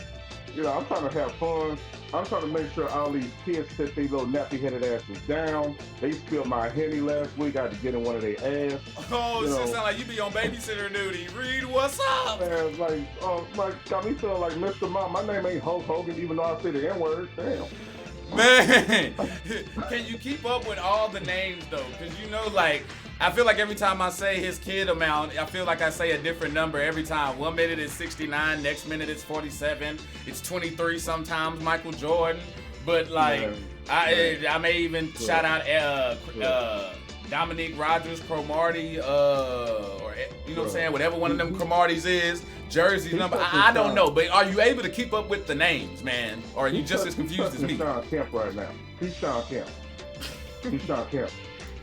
He gonna go broke just from paying all the he's the Ric Flair child support, my nigga. That's what it is. Damn. Ali, I love you. We cousins, but let's be real here. You touching Ric Flair numbers right now. Don't be mad at DTKA. Woo! Don't call you when you lose another baby mama, my nigga. Let's stop. Let's be honest here. Let's quit this. Vasectomy. As a matter of fact, I said it in the chat. If H&M lose against the Divine Raptor, he got to get a goddamn vasectomy. This is it.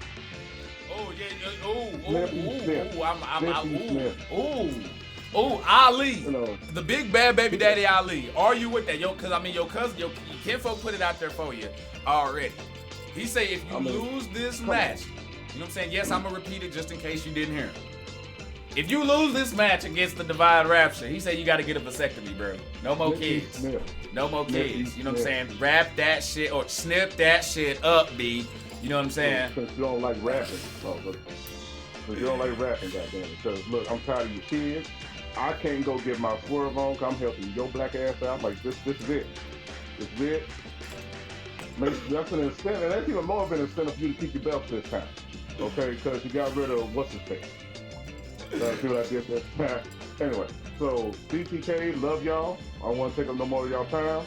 But I had to have a little public service announcement. And I'll be looking out for Scott. I'm gonna be strapped because he sound like Eminem from the Wild. All right. Claude now in charge of security. Pull up, babe. That's what the hell I'm talking about. Thanks for sipping with us, bro. That was good shit, yo. I'm sorry. It's just anybody. If you in Ali family, you can call and hit the line because I am now convinced that any and everybody attached to that bloodline is just entertaining, funny as fuck. When they call in. Shit is fucking wild. Oh, looks like we got another call coming in. You are pulled up on speaking of DTKA Promotions with the Kool Aid, man. What flavor you sipping? Sinister all day. Oh, Mr. Wade in the building. Okay, pull up then. Most definitely. I'm out of town, away from the kingdom for the moment. Okay. But, I still had to chime in because, I too heard that State of the Union address that was put out there. There you go. Go ahead. Oh, yeah. You should have known I was going to talk. You jump ship quicker than the victims of the Titanic. I swear to God, you can't keep running, bro. I'm going to find you every time. So, Mr. Rusty Blade, Leo Blade, I'm gonna get you. You can't run. Any division you go to, I'm gonna find you and I'm gonna put you to sleep every time. So keep running. Cause you think the title is on your radar? Well, guess what? I'm still coming for your head every time, bro. So just know I'm always in the background looking for you. And speaking of heads, there's another one that goes by the name of my memory escapes me. I don't know what you go by because you got so many fake ass aliases. Are you Ghost or are you Chambers? Oh damn! He went there. Or are you Empty? Or are you Empty Clip? I forget. You know, it doesn't matter because your time runs short. You didn't bit off more than you can chew, and I'm not your only swivel that you need to keep around you at all times because you know, it's not gonna be enough left for you to make a decent meal for my hyena. So you know, anytime you So you got the 3 hyenas from the Lion King and shit. Mufasa. Never mind. I'm sorry, bro. Nah, my bad. I'm bugging, bro. Go ahead, do your thing. 90 shit. Oh no, I'm not hunting lions. No, we not in the Serengeti. I'm not hunting lions. I'm just looking for trophy heads to stick on my wall and on my table. And Chambers, like I told you before, I don't even want a title shot. I just want you and me one-on-one in the ring so we can finally settle this. But you keep running and dodging, making pig jokes. We know what you keep in your fridge, bro. Well, hey, actually, I mean, I'm not gonna lie to you. Regardless how much I think of your past associations with the family and all that stuff like that, I mean, based on the Chambers call that we got earlier and what happened with, you know what I'm saying, Chambers, Solidus, and Omar and Solidus are gonna be occupied this Sunday, but the champ isn't. So I'm just saying that seems like a perfect opportunity, you know what I'm saying, non-title of course, but a good opportunity for y'all to iron all that stuff out, you know what I'm saying, or at least, you know what I'm saying, go out there and fight it out because he's not busy. He not busy this moment, so I would love to see that. He's not busy, but he's going. You see, that's the thing. Hold on, you cut out. You said he's not busy, but he's what? He's not busy, but he's going to be busy with claims that I duck and dodge and run. Hold on. The Nokia tripping. Hold on. Oh no. Can you hear me now? Go ahead. He went and got that Verizon. Quick fast, boy. Go ahead, pull up. But no, he's gonna be busy with me, and there's no running, no ducking, no dodging. And what I propose is this: I want an all-out fight. I don't want no disqualifications, no countouts. It's one, not even a fall to a finish. I want us to beat the hell out of each other. I want us to put on a show better than Moxley and Danielson. That's what I want. That's what I'm aiming for. So I'm looking for status, not popularity. I'm looking for somebody who can give me a run for my money, make me bleed, and make me work harder than I've ever worked before. I don't look for handouts. I look for ass whoopings and nosebleeds and knuckle dragging and all of that. I don't want to do you like I've been doing Leo Blade the last 4, 5, 6 times we've been in the ring and put you to sleep and then have you talking afterwards. I just want us to have this one match to the finish. Because see, ultimately, my goal is going to be for Leo Blade to put him out like I did Perfect 10. That's my goal with Leo. So you expect that in the future, Leo. Because I don't just want to end you. I want to snap the blade off the handle. That's what I want to do. So what say you now? I want to hear your address on that. You're talking about it, and actually, bro, I'm actually about to get into it right now because this I can't take it no more. This is like you're like the 3rd or 4th caller who doesn't mention that Leo Blade situation, and we gotta get to it. Oh no, we got. Cause I'm a speaker. I'm ready to speak. I mean, I'm just like y'all. Like I got questions. I want y'all's opinions. I want y'all's thoughts. I want to shoot this shit back with the sippers and the locker room. So see. No, I get you, but I gotta stop you right there. See, it's not even about him jumping to the next division. It ain't even about that. Okay. See, Leo originally stuck his nose in my business, caught me slipping backstage, and I've been on his ass ever since. Okay. So in that aspect, he's deserving of being put out the pasture like I did Perfect 10. See, I've done it before. I can do it again. Okay. So, just let me know. Ball busters when and where. That's all I need to know. I need a date and a place. That's all I need. And Chambers, same thing goes for you. I just need a time and a place. You want to accept my challenge or not?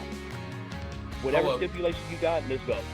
Pull up, man. Hey, I'm with it. We got Let's Fucking Sip up in the chat. We got Cups up. Some motherfuckers in there calling Leo Blade the running man going off. Hey, I appreciate the freaking call there, man. But I know Titan gonna stay sipping because I know Titan be rolling with them crack bottle boys. But Mr. Wade, keep doing what you do. I'm gonna be interested. Let's see, you know what I'm saying? If let's see if Chambers gives you that. Hey, pull up, man. Looks like these Sundays look like the interest is not waning at all. Oh, yeah. And I appreciate y'all. I appreciate y'all for hold on.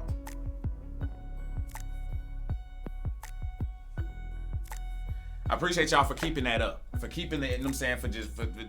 I love it and it's amazing. But hey, I appreciate the call in, man, and stay sipping. Hey, yeah. One last thing. Go ahead. Please tell me on the agenda you're gonna discuss the Cesaro situation. Yes, sir. Oh, yes, sir. Oh, yeah, that's right. You creeped in a bit like yeah. When I was over in Studio B, I had mentioned it. Yeah, definitely. Okay, because bro, I saw that. I woke up. I was getting ready for stuff from my nappy nap. And I saw it and I was like, yeah. I interjected that shit in real fast. Like, yep, we got to. So yes, we're definitely getting on that Cesaro situation, man. We definitely gonna talk about it. Well, definitely. I can't wait to hear this, and all y'all out there keep watching, because I told you things are going to get more sinister as the days keep coming. So stay sinister and always keep sipping. Alright, that's what I'm talking about, man. Love that shit right there, y'all. Mr. Wade on the motherfucking line. Okay, y'all. So let's go ahead and get to it.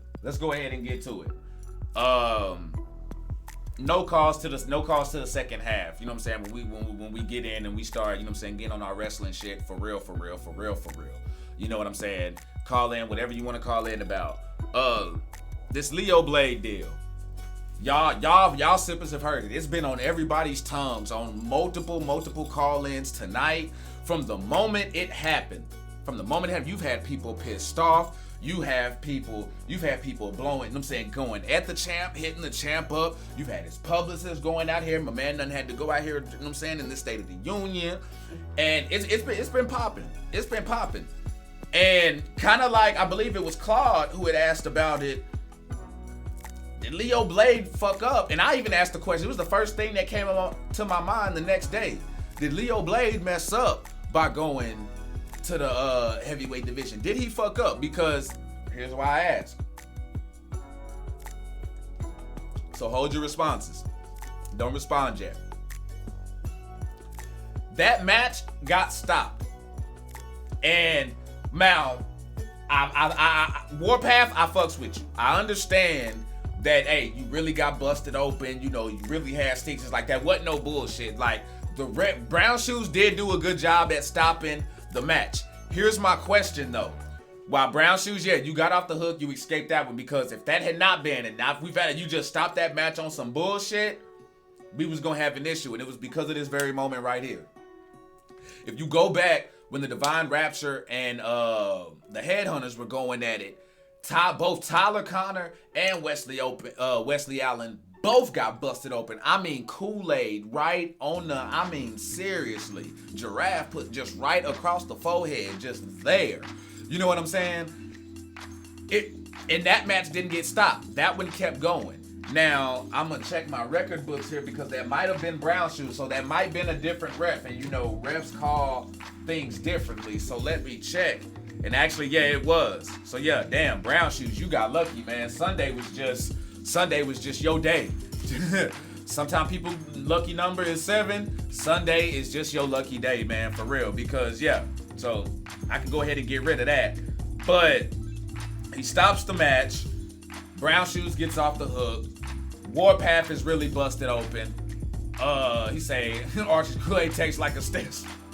This man, nah, see that's where you wrong, sir. That's where you wrong. We don't roll switches around here. We roll Garcia Vegas, my man. If we ain't got Garcia Vegas, we roll Game Greens. If we ain't got Game Greens, we fucking with Whiteouts. You know what I'm saying? That's just how we roll. And then from there, it gets interesting. Claude says, bruh better bulk up. And see, and that's one thing that has a lot of people questioning the Leo Blade situation is the size of Leo Blade. Now, let's go ahead and look over here. Kind of valid. But I don't think that's gonna be a problem, and here's why. Y'all know Leo Blade. Leo Blade is real, you know what I'm saying? Leo Blade's slick. Leo Blade's slick. You know, he talks his shit, but like Scott Stevenson will talk his shit and then walk out there and give it to you. Leo Blade, he gonna fuck with your mind. You know what I'm saying? He gonna fuck with your mind first. And you know what I'm saying? He gonna pop up when he wants to pop up. Travis, I see you with that light, man. Stay sipping. What's really good? But the weight thing, maybe it won't be an issue, but it'll be very interesting because you got Wyndham over there. You got Big Brother over there. You got Wildman over there. You have Warpath over there, who he was in the ring with. You have, let's see. I got it right here, so I shouldn't even be stumbling. Him and Grady probably on the side. Oh, now that I think about it. Mean Streak is over there. Muhammad's over there. Elijah Church is over there. El Numero Uno is over there. But here comes the part where y'all can probably put a little doubt in that question that y'all asked. I'll just give y'all some names. Bishop and Michael Grady. Bishop, Michael Grady. Those dudes are the smallest dudes in that division.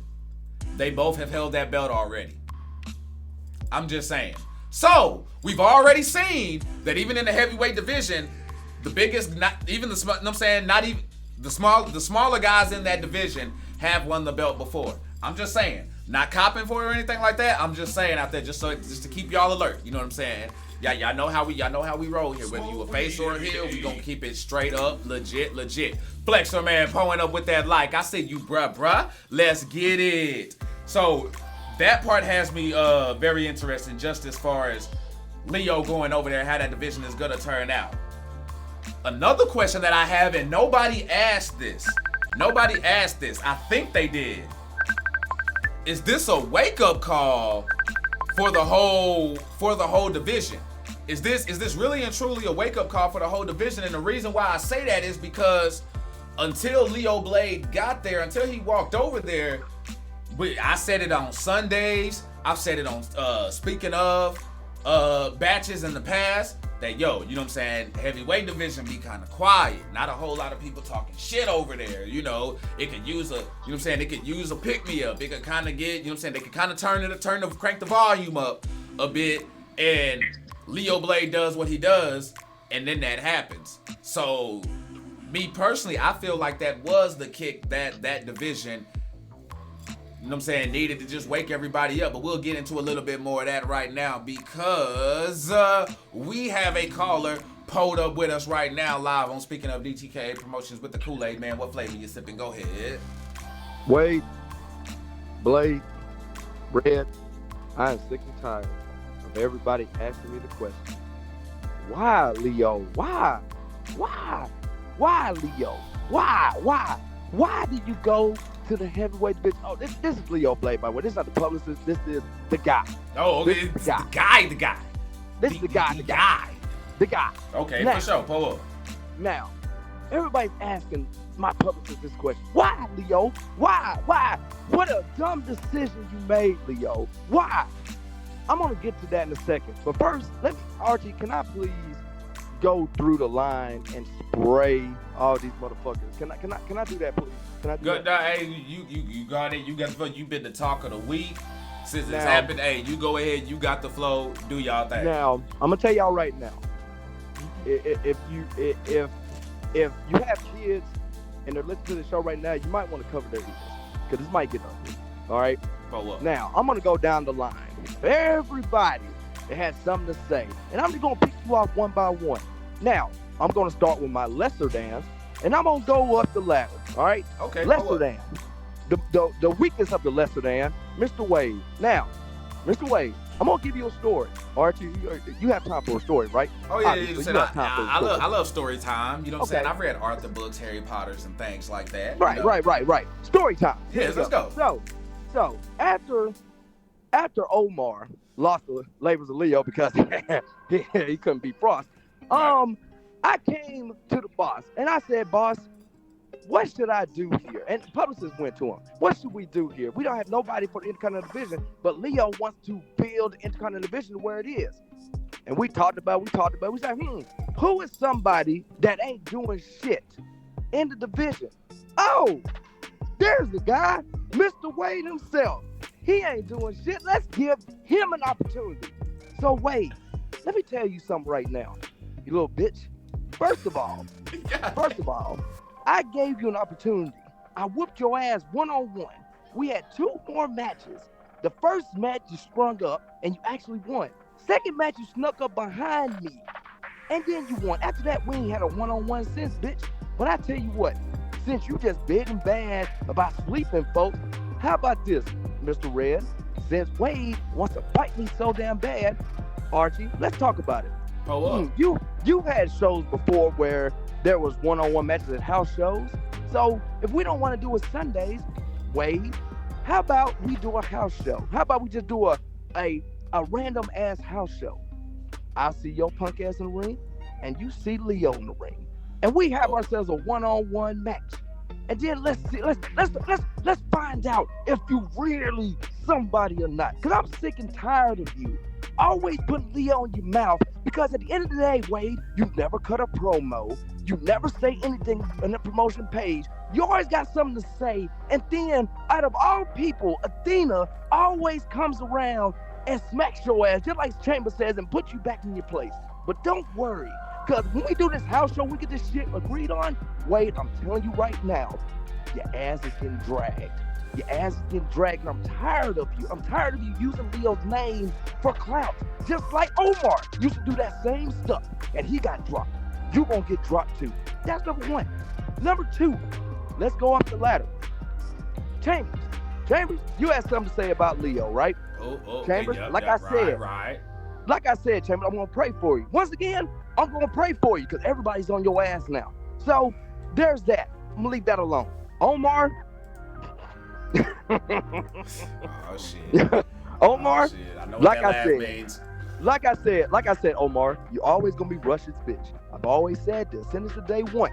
You're always gonna be that right hand bitch. But that's fine though, because you're gonna be the right hand man. Hopefully you win the IC title, so that way you can say you had a damn career. Yeah, you won the double champion and all that, but what have you done since then? I told you. Just like I made the transition over the heavyweight division, it's a big fucking deal, right? When you made the transition for tag team to Intercontinental, crickets.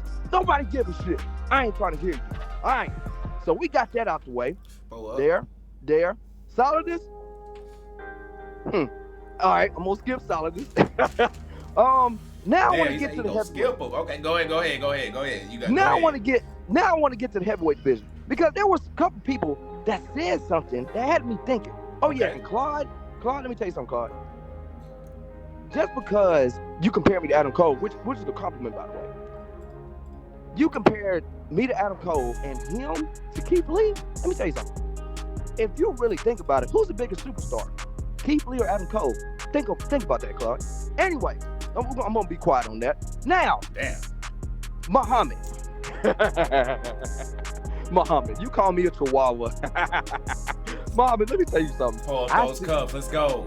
Muhammad, me and you got it in the DTK at the same time. I have beaten former champs. I have became a 2-time champ. I was the standard for DTKA. I'm not talking about the Intercontinental Division, motherfucker. I'm the standard everywhere. But you ain't did nothing. You done got whooped. You done got whooped some more. You think you're doing something with Draven Crimson? Man, Draven Crimson ain't been seen in months. And now you think you did something because you beat him? I tell you what, since you called me a chihuahua, how about this, Archie? I got a question for you. Pull up. If shit puts on a pig's nose and pig's ears and a pig tail, what do you call it? A shitty pig? Shit. Okay. It's still shit. Oh, shit, damn. And they in here looking, that boy, yeah, but right. Go ahead, cause yeah, they listening. Go ahead, do your thing. You can dress it up how you want to, Archie. It's still shit. And Muhammad, at the end of the day, you can change up who you want to. You can bring up new people. Hell, you can have amazing promos. But guess what, Muhammad? At the end of the day, it's deep on the inside. Deep, real deep on the inside. You know what you are? Shit. A African-American shithead. Now, got that out the way. Okay. Here's where things get a little interesting.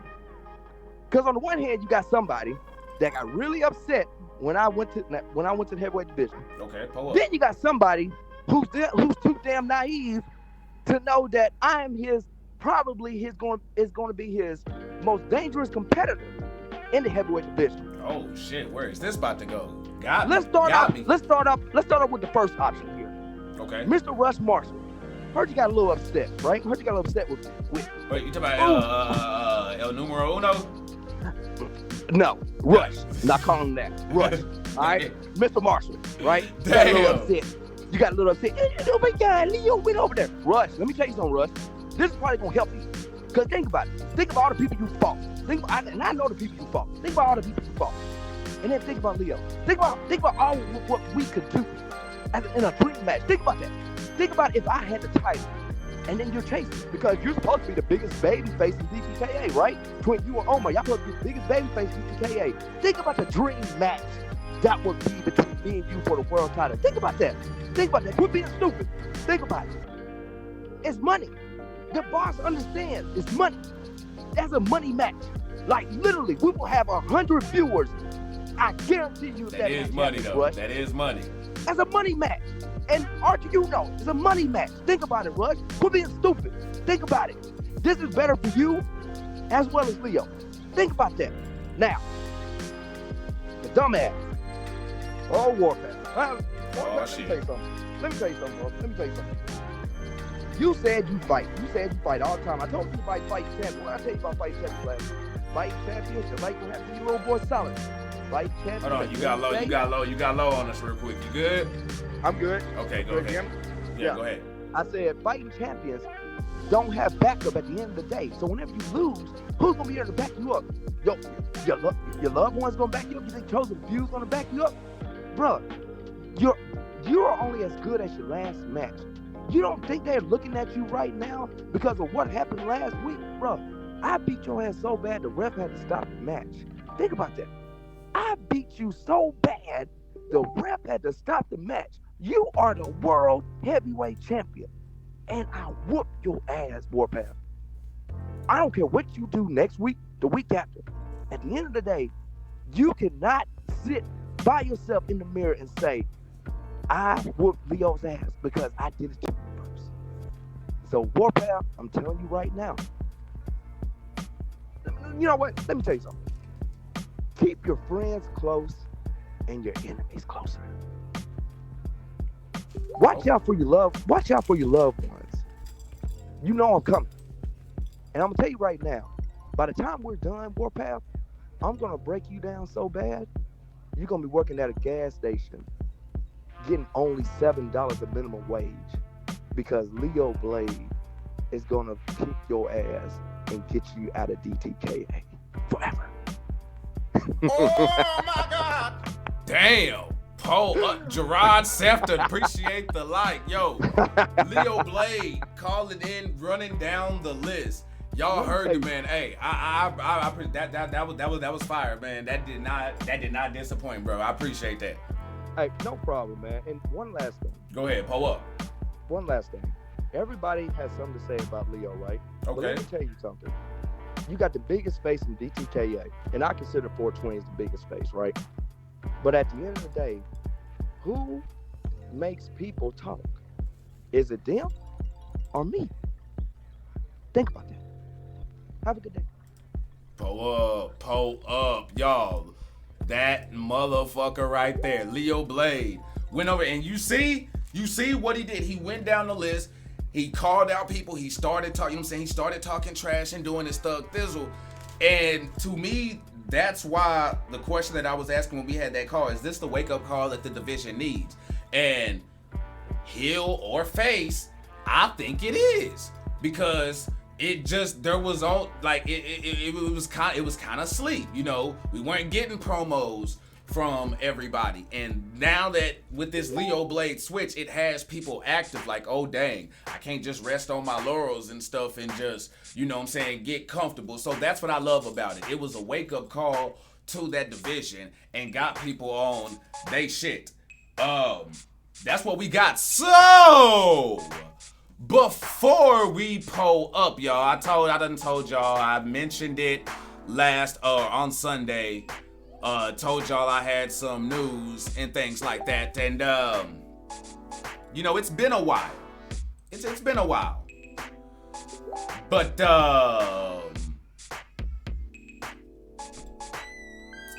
hold on, let that breathe. It's been a while.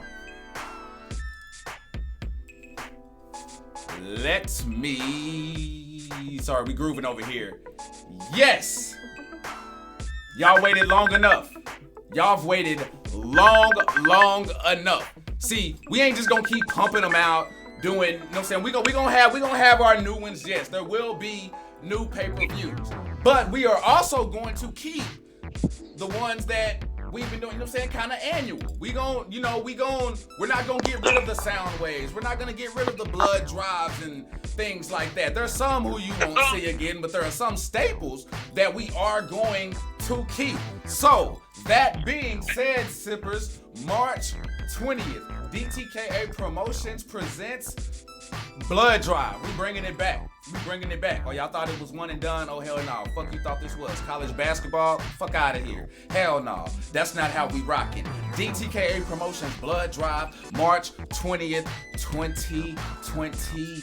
Deuce. Stay sipping with us, y'all. But y'all heard that motherfucking line ringing and shit. And I had to call it because I was gonna shoot to the break. But then once I saw, I was like, okay, no, I got to answer this. We have to get an answer. Pull up, caller, stay sipping. Let them know what flavor you're sipping. Go ahead. How's it going, Archie Red? Hey, man, I like that. I'm feeling pretty damn good, man. I'm not gonna lie. I'm fucking turned. I'm lit. Reddit can say, can we call it a dark show? Can a dark show be named Kool Aid Drive? That's actually not that bad, man. That's not that bad. But how you doing, champ? You know what I mean? Still got that gold around your waist and things, I see. Oh, you know it, man. You know, just sitting here, you know, with the grape on the side, hanging out. Oh, that's toe sipping that perk. Okay, go ahead. Yeah, so, you know, been hearing a couple of things, so I decided to call in. Okay, and, okay. Yeah, first I want to respond to little man Leo Blade. Oh, shit. Okay, here we go. Go ahead. Do your thizzle. Yeah, so just want to let the people know when I got checked out. The doctor said that they've never really seen a cut like that. You know, just coming from simple punches and kicks. So they said, you know, it seemed like it was some kind of object. And I've been in a match with Leo before. Okay. I felt the moves, I felt punches, but I've never felt anything like that before. And the way Leo is, I wouldn't put it past him that, you know, he had something under his gloves. Shit, I did not think of something like that, but damn, see, now you're gonna get the sippers talking. Go ahead, keep going. Yeah, but that's fine, you know what I mean? We're moving past that. Okay. Right? And I think I know why Leo jumped divisions. And I think the IC division was getting a little crowded for him. Okay. And he figured our division, there's a path of least resistance. And I can't blame him. You know what I mean? You know, as the champion, I can only do so much. If I was the rest of the fellas in the division, I would have a problem with that. I agree. I completely agree with you. No disagreement right there. You know, I would consider that a slap in the face that he thinks he can just come on over and just take over the division. Right. That make me get on my shit. Like if I was, that make me, even if I was on my shit, I'd get on it 10 times more than I already was. Like, hey, most definitely. I'm telling you right now, if I wasn't a champion, the target on Leo Blade's back would be like if he was a champion. Pull up. So, I think it's a good thing. You know what I mean? We got to see who can step up, who's available to step up. Already, you know, I'm with you. I'm with you. A lot of these guys, they want to say, oh, you know, Warpath is boring and this and that. But like I said, I'm not here to entertain the locker room. I'm here to entertain the fans. Already, get them sippers. You know it. Hey, they got my back. They're always cheering for the chosen few of Divine Rapture. So that's all we care about. We're here to put on a show for them. Right. You know what I mean? Yes, sir. Yes, sir. So the thing is, I want to see who's going to step up. I'm going to always be training. I don't take anyone lightly. I'm here to fight. I'm here to fight the best. I want to see who's going to step up. Already, bro. Hey, I'm ready for it, man. I'm like, hey, hell yeah, I'm with it, man. I'm with it. Warpath, kind of, even though they fighting each other, Warpath and Leo, it seems like they got the same goals, man. Yeah. Hey, go check it. Go check DTKA Promotions group page. See who's in that motherfucking heavyweight division. And if you see your name in it, this pretty much means crank that shit up. Let's go, man. Hey, well, I appreciate the call, champ. And hey, I hope you stay sipping, doing the damn thing. But hey, it was real good getting the call from the champ, man. I appreciate that. Keep doing your thizzle. All right, no doubt, man. You too. Already. Keep on sipping, sippers. Stay sipping. That's what the fuck I'm talking about, y'all. Champs doing champs thing. I appreciate that. That was real right there, y'all. That was real. But hey, we gonna go ahead, hit y'all with some entertainment real quick. Stay sipping, y'all, because we got more calls coming in on the other side of the show. I know we not done talking DTKA shit. We got wrestling to talk about. People want to know about the Cesaro situation and shit. I need y'all to just pull up and don't go no motherfucking where, y'all. Keep them fucking cups up. Let's get it. I think it's the toughest man in the professional wrestling business. Tough which way? Just fight in the locker room fight. Who's one guy you would go, man, I wouldn't fight that guy? There's none that I wouldn't fight. Okay, who's one? If I had to fight a guy, if I had to fight one, if he did something to me, then we just got to go to town, you know. What about Haku? Who do you think? Who? Haku, everyone says he's like one of the toughest Ming? guys. Who is that? Well, Tonga Kid? No. Not Tonga Kid. Not Tonga. He wrestled as King Tonga. King Tonga, yeah. Oh, yeah, I know who you. That guy was a nice guy, man. He never heard him. Who else do you think though was one of the toughest? I didn't think none of them was tough. Mm-hmm. I didn't. Tonga. I know who you're talking about now. King Tonga. Mm-hmm. They call him King Tonga. He was supposed to be pretty tough, but you know he never showed it in the dressing room. He never showed it. I heard stories about him out beating 3 or 4 guys. Rip the guy's ears off. Yeah, and all that. You know that's not hard to do. You rip a guy's ear off, grab his ear, and rip it off. Bite it off, bite his nose off. You know, let him know you're gonna bite his nose off when you get him down. Right. You know, he'll probably back up from it. I'm not saying that I could beat him. I'm not saying that I wouldn't back down from him, but I wouldn't put myself in a position to have to back down from him because I know what kind of reputation he's got. But he's a nice guy. You would never get in that position with him if you weren't a piece of garbage yourself. You know what I mean? Right. And that's what I'm saying. These guys that are tough, man, they got these reputations of being tough. The only way they got them reputations is beating the hell out of people that needed to get the hell beat out of them. What's your opinion of like the Road Warriors when they came in the 80s? Everybody thought they were the biggest and baddest. Well, they look good. They put on a good show. Mm-hmm. And they did think they was biggest and baddest. And, you know, Hawk and Animal, they was always super nice to guys, you know, you never think. You know, when you're with these guys, they got a performance to put on out there. Right. And people outside see this. You don't see them back there in the dressing room. Right. You don't see them at home with their family or whatever, you know. And they have to put on a show. And when they put on a show that's so good that people believe they're the biggest and baddest to ever come in, they're doing a good job. Mm-hmm. You know, and they're nice guys. They're just regular guys, nice guys. But yes, they got to go out and perform and, you know, come on, look at some of the stars you see. Oh, my God! Come on, give me a break. Tom Cruise, yeah, right. Sylvester Stallone, okay, Rocky, you know. And people believe this because, right. you know, These guys couldn't tie my boots. You know, they probably couldn't reach my chin to hit me. They're so short, they're so small, you know. And yet they're making billions of dollars. I mean, Bruce Willis, every time you turn around, he's on 2 or 3 different shows. Yeah. And this guy, you know, he's pathetic. Good actor. That's what he does. Pull up, y'all. Y'all already know what motherfucking time it is. We about to talk about it. Y'all ready for it? We got it. So I'm gonna go ahead and turn the page right there. And we got the Flexer Man pulling up with us, bro. How you doing, man? Oh, I read your lips, heard what, so I know what you said, but you're muted right now, so nobody. Oh yeah, there we go. There we go. You know, I'm doing already. good. What's I'm doing poppin', good. man? Bro, I'm doing fantastic, bro. I'm surprised with the wrestling shit that I got here. You know what I'm saying? I'm sure you got some notes. I'm coming up in here getting shit, you know what I'm saying, set up and organized, and then I look up and my phone start going off about the Cesaro news. So a lot of the sippers been asking about it and they've been pulling up about it. So let's just go ahead and go there, bro. What's your thoughts on that? Did you see it coming? Are you surprised by it? Are you not surprised by it? What's your overall thoughts on this whole Cesaro situation, man? Well, I'm surprised by it because I could have sworn, like, I've been hearing all the reports of whatnot, but I could have sworn last year whatnot that he had signed a new deal. Right. But it wasn't a new deal, it was just an extension or whatnot.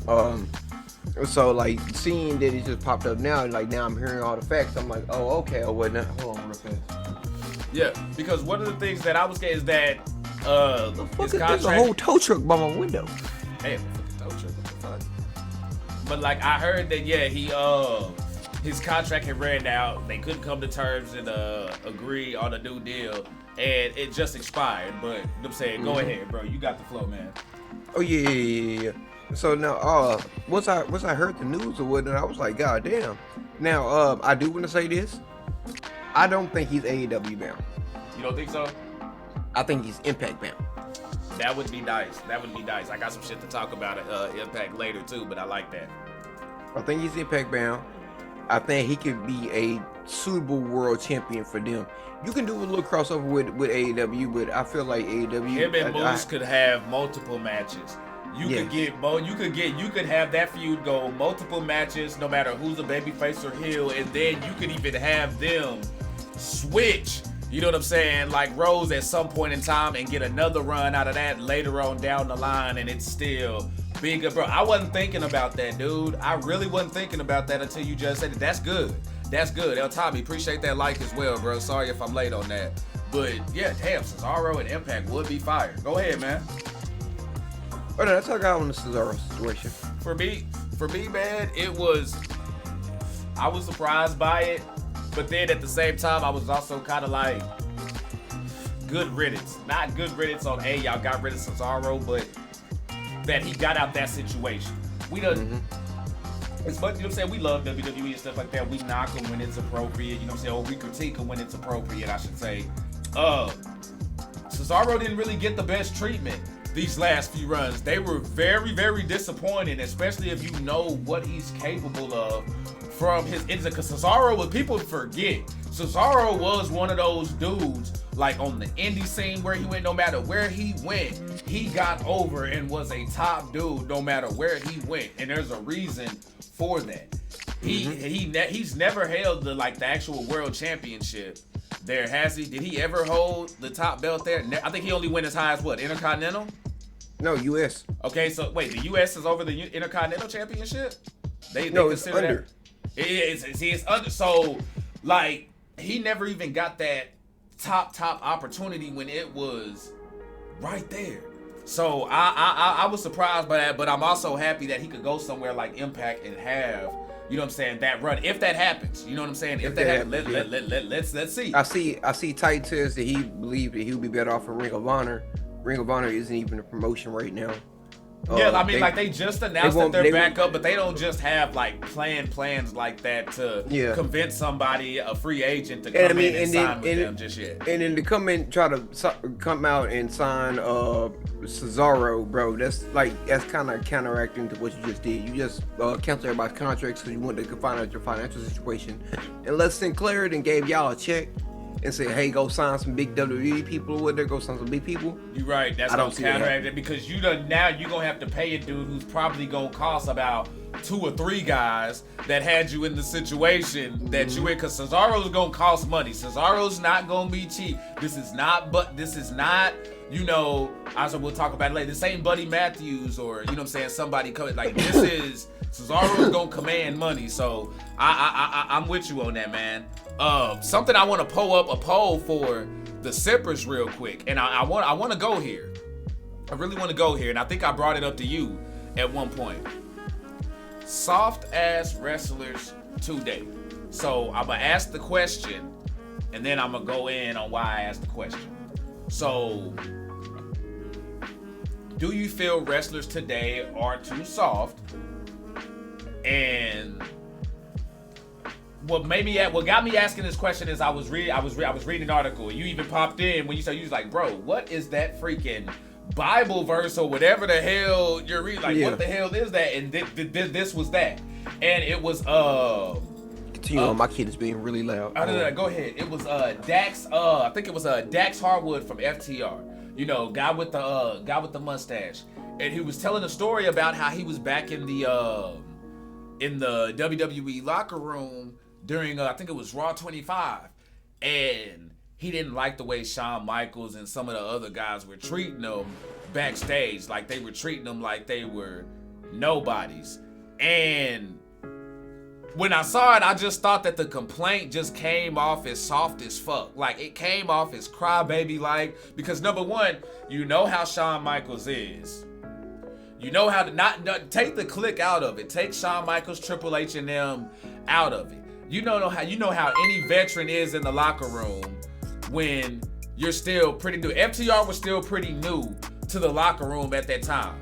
No matter what you done before you got here, unless you just super freaking over and command that shit on top, you're gonna get treated like that. They gonna treat you like you a new dude. What the fuck are you doing here? It happens. It's happened to JR. It's happened to Jared the King Lawler. It's happened to Chris Jericho. It's happened to Goldberg. It's happened to Booker T. I could keep going on and on and on. Like Erykah Badu if I wanted to, but Titan just pulled up with 100 stars, and I appreciate that fire. Appreciate that, man. Thanks for the love. You didn't have to do it, but you did it anyway. Appreciate that. Pull up, y'all. So that was just one of those things where me personally, I feel like they are. And I got 3 votes on way too soft, so that's a yes, and 2. Or no, hold on. I got way too soft and soft as a real boot. Oh, damn. So I got 3 and 2. So y'all saying soft, yes. Y'all are saying soft. And I know, I'm not saying every wrestler is soft nowadays, but it just seems to be more and more characters that are just soft and petty and immature in this industry. When, I'm sorry, if you're like, the main thing, if I'm going into the wrestling business, is I want to be you know what I'm saying? Like, I ain't gonna say I want to be. I know I have to be tough. I know I gotta stand on my shit. I gotta be a man about my shit. You can't be running around doing bitch shit, feminine shit, and all of this. Who asked for this complaint anyway? Like, just out of nowhere type shit. I mean, yeah, it was on a podcast. They probably got there somewhere. I didn't listen to the whole thing, and I pulled this quote, so that question may be invalid. But to sit there and just complain about it like that just came off as like just to me. You know what I'm saying? Tyke Lion says like they had a heart-to-heart and he turned around and made fun of him when his friends came, and that's shady as fuck. Bro, not really, bro. But you know we can't sit here and act like you don't get ribbed in the locker room. They do stiff ass ribs in the wrestling locker room. Like stiff ass ribs. We've heard of some stiff ass ribs, and that I wouldn't even consider that one of the stiff ones. But when I hear the story, I'm like, okay, that you know that's a rib. You know that's a rib because think about it this way. Think about it this way. Everybody want to go back to, oh, that was Shawn. What's going on, David? Everybody want to go back, oh, that's just asshole Shawn Michaels. Everybody quick to say that's asshole Shawn Michaels. When Raw 25 came around, Shawn Michaels had already gotten his life right and was already a good dude. That right there even tells you that it was a rib. You weren't getting dickhead Shawn Michaels at that time, so that wasn't the same Shawn Michaels that people think about. It was a freaking rib, and motherfuckers got their panties in a bunch and started complaining about it.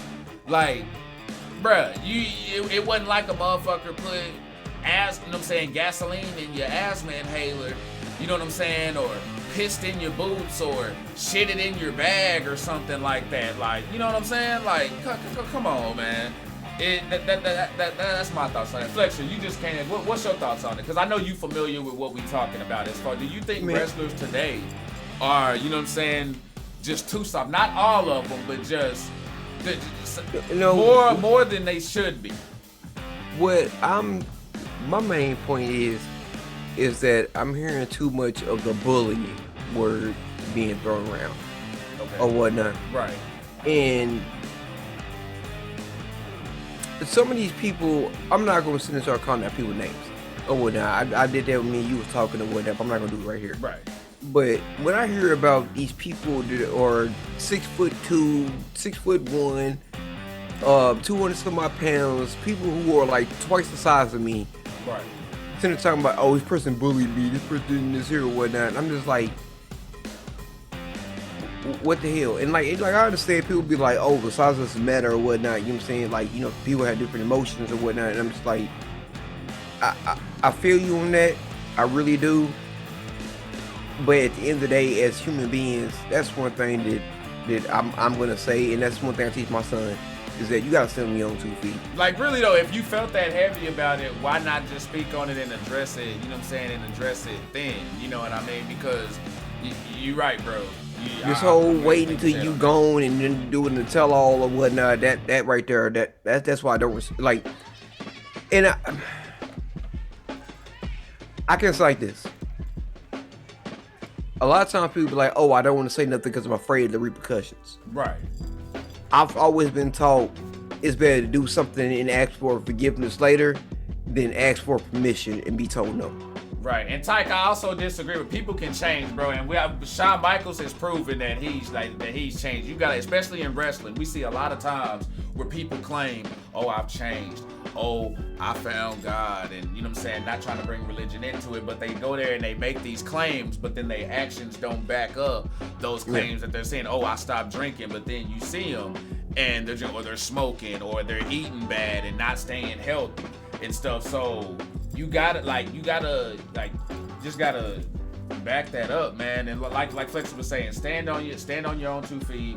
People can change, and especially at that time, I don't know. That just really came out soft to me, and I just feel like a lot of these dudes now in just wrestling, they're more pettier.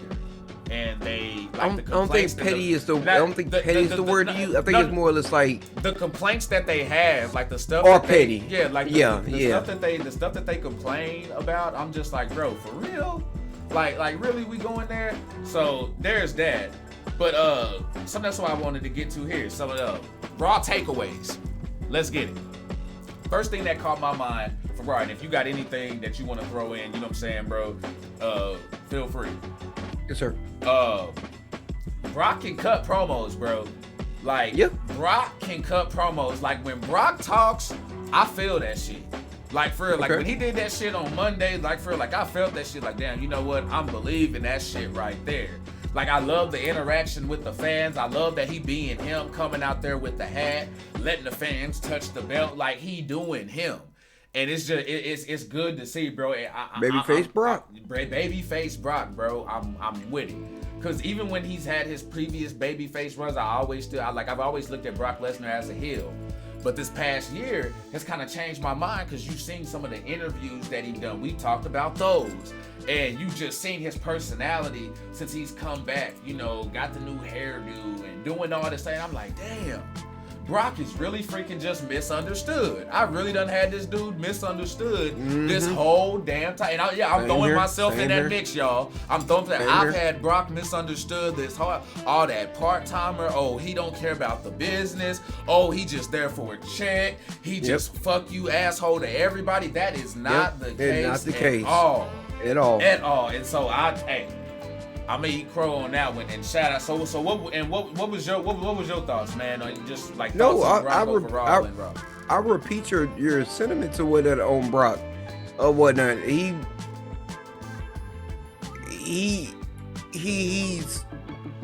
we've never seen like this side of a babyface of Brock. You right. Or whatnot. You right. This is going beyond or whatnot. Him playing the guitar or whatnot when he'll beef with Eddie and stuff like that or whatnot. Even though, but you know what I'm saying. But it's refreshing. It's refreshing. And it's nice to see him, you know what I'm saying, doing the whole selfies and the video cams with fans or whatnot. And evidently he has a new favorite fan or whatnot, that Hispanic dude that he keeps doing videos with every time he sees him. Yeah. That's freaking crazy. I didn't know that. I did not know that, bro. For sure. That's freaking fresh. You know what else I took away from Raw, bro? And honestly, this was probably one of my biggest ones, and I don't even have it last, though. Angelo Dawkins is there, bro. Like, he's there. Where we've wanted Angelo Dawkins to be, because we've always known that, at first it was he had to get his promos and his in-ring wrestling abilities, you know, in shape, you know, and get in shape, period. He's done all of those. His on-the-mic skills and promos are better. His in-ring skills have freaking exceeded expectations. The shit that he did on Raw. I'm sitting there looking at his movesets and I'm like, yo, I don't want them to split up the Street Profits, but if they do, Angelo Dawkins has enough to stand on his own as well. So it's not gonna be just Montez Ford breaking out a bit. He's gonna be a star. He's gonna be the bigger star. Yes, not denying that. Montez is gonna be the bigger star. But Angelo Dawkins now can hold his own as a solo star, I feel like. I mean, he has everything. The mic skills is there. The in-ring ability is there, solid. And I'm a believer, bro. I'm a believer, man. What you think about that? Am I far off on that? No, you're not far off on that or whatnot. That's why I hate it when hate is a strong word. For sure. But I dislike it when people all of a sudden they just be like, oh, Montez this, Montez that, Montez this, Montez that. And I'm like, yeah, he's the more flamboyant one, but don't just sit here and sleep on Angelo or whatnot, like he's not putting in the work. Really though, and I don't want to see him break up, bro. Like, as much as, you know what I'm saying, like we're talking about, like I want to see them keep this together, because I feel like that's too cliche. We always say we want the different shit, do something else, but that whole, oh, hey, y'all together, but we see this person can go over here and do something. Nah, fuck that. Do what the New Day did. We still a group, but we can go out here and chase some single shit as well and not have to split up. And I would rather them do that than actually split them up. Really though, because bro, the Street Profits is a whole deal, and let's be real here, Sippers. Let's be real. The Street Profits are not just having matches; they are utilizing them and have been since they've called them up as basically giving you like the match rundown for the night. You know what I'm saying? Updates and stuff like that. So they're utilized a whole lot more than just the matches. There's a package there. You ain't got to fuck that up. You don't have to fuck that up, and I'm with it. Big facts. So another thing, and I brought this up to you as well. And I checked it again on some highlights. Yeah, bruh. Ciampa got some new teeth. Ciampa got some new whites. Ciampa got some new whites, bro. Tommaso Ciampa got some new whites. Not mad at it. I'm not knocking anybody who do they damn thing and check the shit. I want to work on mine. You know what I'm saying? But he got him in. For a second, I thought it was a damn mouth guard. I had to check because, you know, there are some people who rock the mouth guards with the designs and some people who actually rock, you know what I'm saying, like the teeth in there, whether they sharp or they regular. So I'm looking. I go back when he had the, it was on NXT, which we'll get into later. And I'm sitting there and I'm just watching it. I'm looking the whole night. And finally at the end, I'm actually looking in this motherfucking mouth. And I'm like, yeah, those are fucking pearly whites and shit. But he got his shit done. The tag with Finn surprised me. In the moment, I was like, oh damn, are we about to get a Tommaso Ciampa Finn Balor tag going forward? I mean, I didn't know that I wanted that, but I could probably get with that if they did that long term. Okay. But then they switch it up and they have Finn come out there and go for the U.S. title. And then I'm like, okay, well, hold on. Maybe that, even if that was a one-off, okay, and whatever. I'm cool with Finn Balor getting his fucking single run and just being in the picture, being on fucking WrestleMania, having his moment, whatever. I'm with Finn getting the push, no matter how the fuck it's there. So, bro, WWE so far, I ain't watched SmackDown yet, but WWE been on the road this week, bro. I'm gonna just go ahead and say it right now. So far from what I've been watching, I have not watched the weakest show this week is the one that should be the weakest show. They're on the road to WrestleMania, and you can tell that they're actually putting some effort into Yes, sir. Yes, sir. And they got 2 days they gotta fill or whatnot, so of course they're gonna be up on there. Yes, sir. So those things caught my eye, and this thing, I'm gonna say it's more than caught y'all's eye, sippers, cause I mean from the debut, I mean it's been. It pollutes. I feel like pollution is the wrong word because that pollution is a bad word. But Nikkita Lyons has been over all the timeline. Now I'm gonna say this. Y'all late to the party, but I'm not gonna. You know what I'm saying? I'm not gonna go in here and be like, oh, hey, y'all late. Y'all should have been up on this and that. It's okay. Come on and enjoy the ride. You know what I'm saying? Come on and enjoy the ride. Cause I done had some gifts up a few times. You know what I'm saying? Nobody know who she was. You know what I'm saying? She got some back history that, you know what I'm saying? In there that would be very interesting if you go through and look. I done seen Yellow Mountain and a few others just go up in here and just been digging into her background and stuff. And, yeah, you know, we, you know what I'm saying, been putting it in your face for a few months, but hey, even though, you know what I'm saying, social media, everybody out there, wrestling community, I know y'all late and stuff like that, but hey, it's okay. Come along with us on this ride, and we gonna enjoy this together. You know what I'm saying? They fucked up and sent Toni Storm on her way, but I think they made up for it. I forgive them. I forgive them for that. But let's keep it real though, because let's not get caught up in the looks. She's not as green as Jade Cargill was when she first came in. Like, you can tell she's solid. I knew it. You know, fight background and stuff like that. But she does still need work. I'm not gonna take it there. You know, you can still tell she's getting used to that. She's gonna be like Bianca Belair, where Bianca Belair was in. You could tell she was new to, you know what I'm saying? That's high hopes right there, like my brother. She was That's high hopes right there, my brother. But you know how Bianca Belair was. She had, you know what I'm saying? She was an athlete, big on the outside, and came in. It's like, okay, need work on this, take away this, do this and that, tweak it, and then eventually got there. I think that's what's gonna happen with her because she could, you know what I'm saying, pacing time and a few things in the ring could be done, but the potential is there. What I didn't like, and I know it's gonna happen, but the NXT crowd, I've said it before, y'all, they get on my damn nerves sometimes. They were out there chanting her name. I understand, you know what I'm saying? Yeah, she fine and all, I get it. But with the way they were chanting as if she was giving us holy shit moment shit, like when, you know what I'm saying, if you go back and you watch where they were popping, she hadn't even really done anything yet, you know what I'm saying? And we were getting those like name chants, and it's like, okay, I get she fine though, but can we, you know what I'm saying, can we sit back and analyze and shit like that, you know what I'm saying? Nope. But they like, nah, nope. Bro, they like, nah, that is shit. They was like, bro, thigh me jams and putting that over.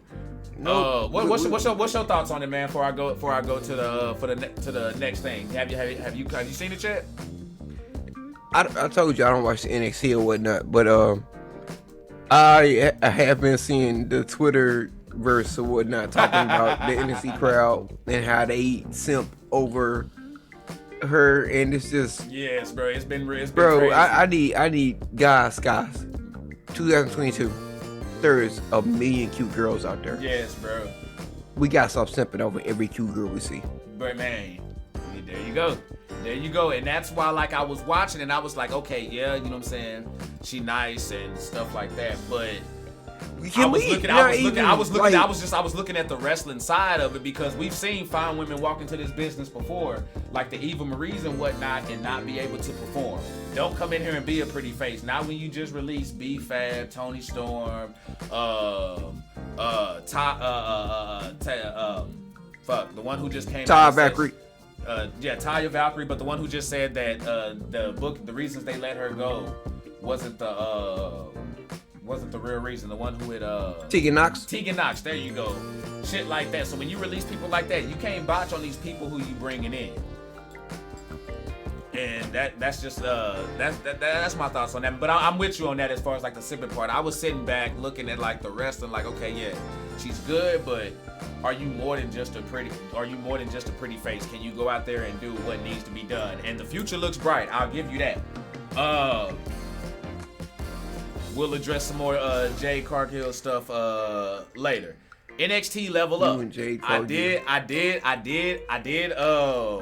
I did watch. I'm not gonna lie, y'all. I did watch. I went through it.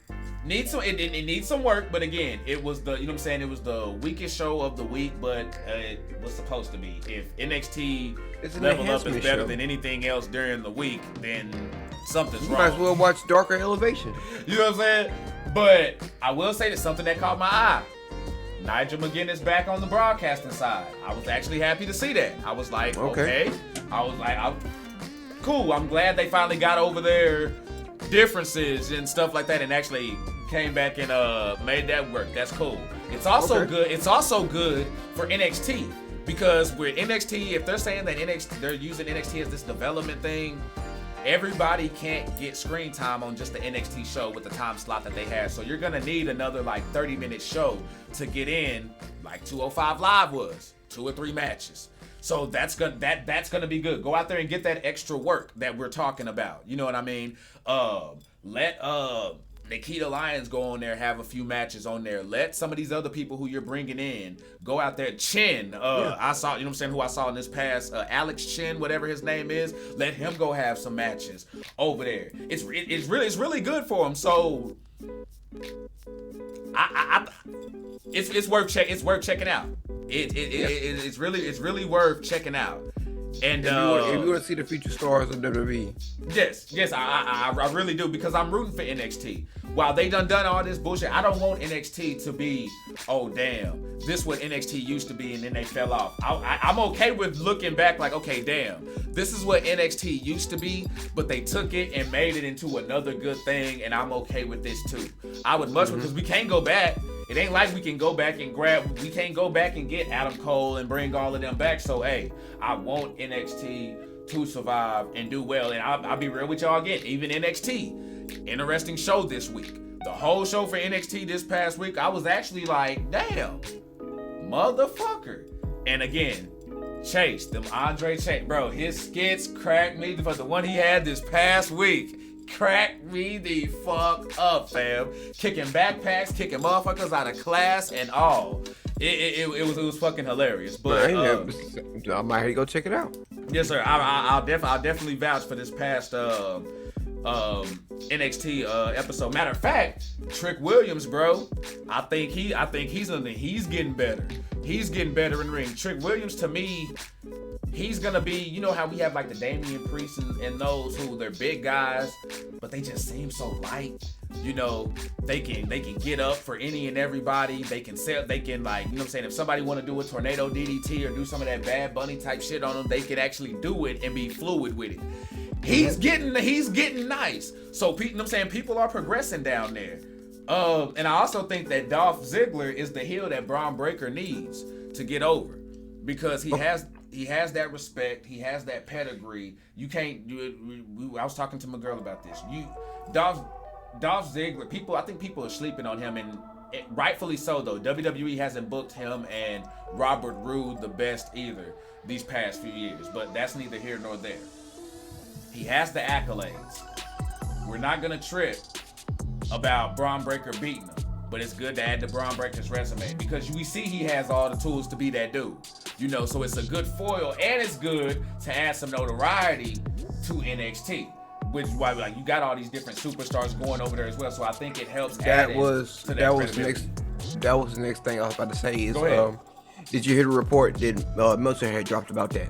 No, I did not. Go ahead. I did not hear about this. And so basically they're gonna do this because you saw like AJ was there. Now Ciampa's on Raw. Like Ciampa's gonna get called up. Oh yeah. They had him on the sidelines on commentary and stuff, right? Yeah. Yeah. But Ciampa's gonna get caught up. But that's one thing they mostly said was that that's one of their plans going forward to try to build the audience for NXT, is that they're always gonna try to incorporate one of the main stars on the show. So like when Dolph gets done, they'll send somebody else down there or whatnot, and then they'll have whoever they're feuding with showing up on Raw or SmackDown or whatnot. They kind of just cross promote. It does, and if you ever have, we hear people complain, oh, hey, why ain't Shinsuke getting the push? Like, let's say you got somebody not being used and they're a name, but they can still work and they're healthy. Hey, go have a feud with that Wheeler kid real quick. You know what I'm saying? Go down there and do some shit with Carmelo Hayes real quick or something. Yeah. Go like, hey, show WWE, at least do something that show us that you not just purposely burying folks, and you know what I'm saying, give us a reason to still care and love that shit. We rooting for y'all, we critiquing, and you know what I'm saying, y'all giving us rightful reasons to critique, and we gonna give you y'all props when they there. But hey, we like we always say, we just love wrestling, y'all. We just love wrestling. Do you have any Impact notes? No. Okay. Because Impact is going on right now. Okay, I know, and I'm gonna watch. Matter of fact, is the squad getting on something? I was saying in chat. We gonna do something?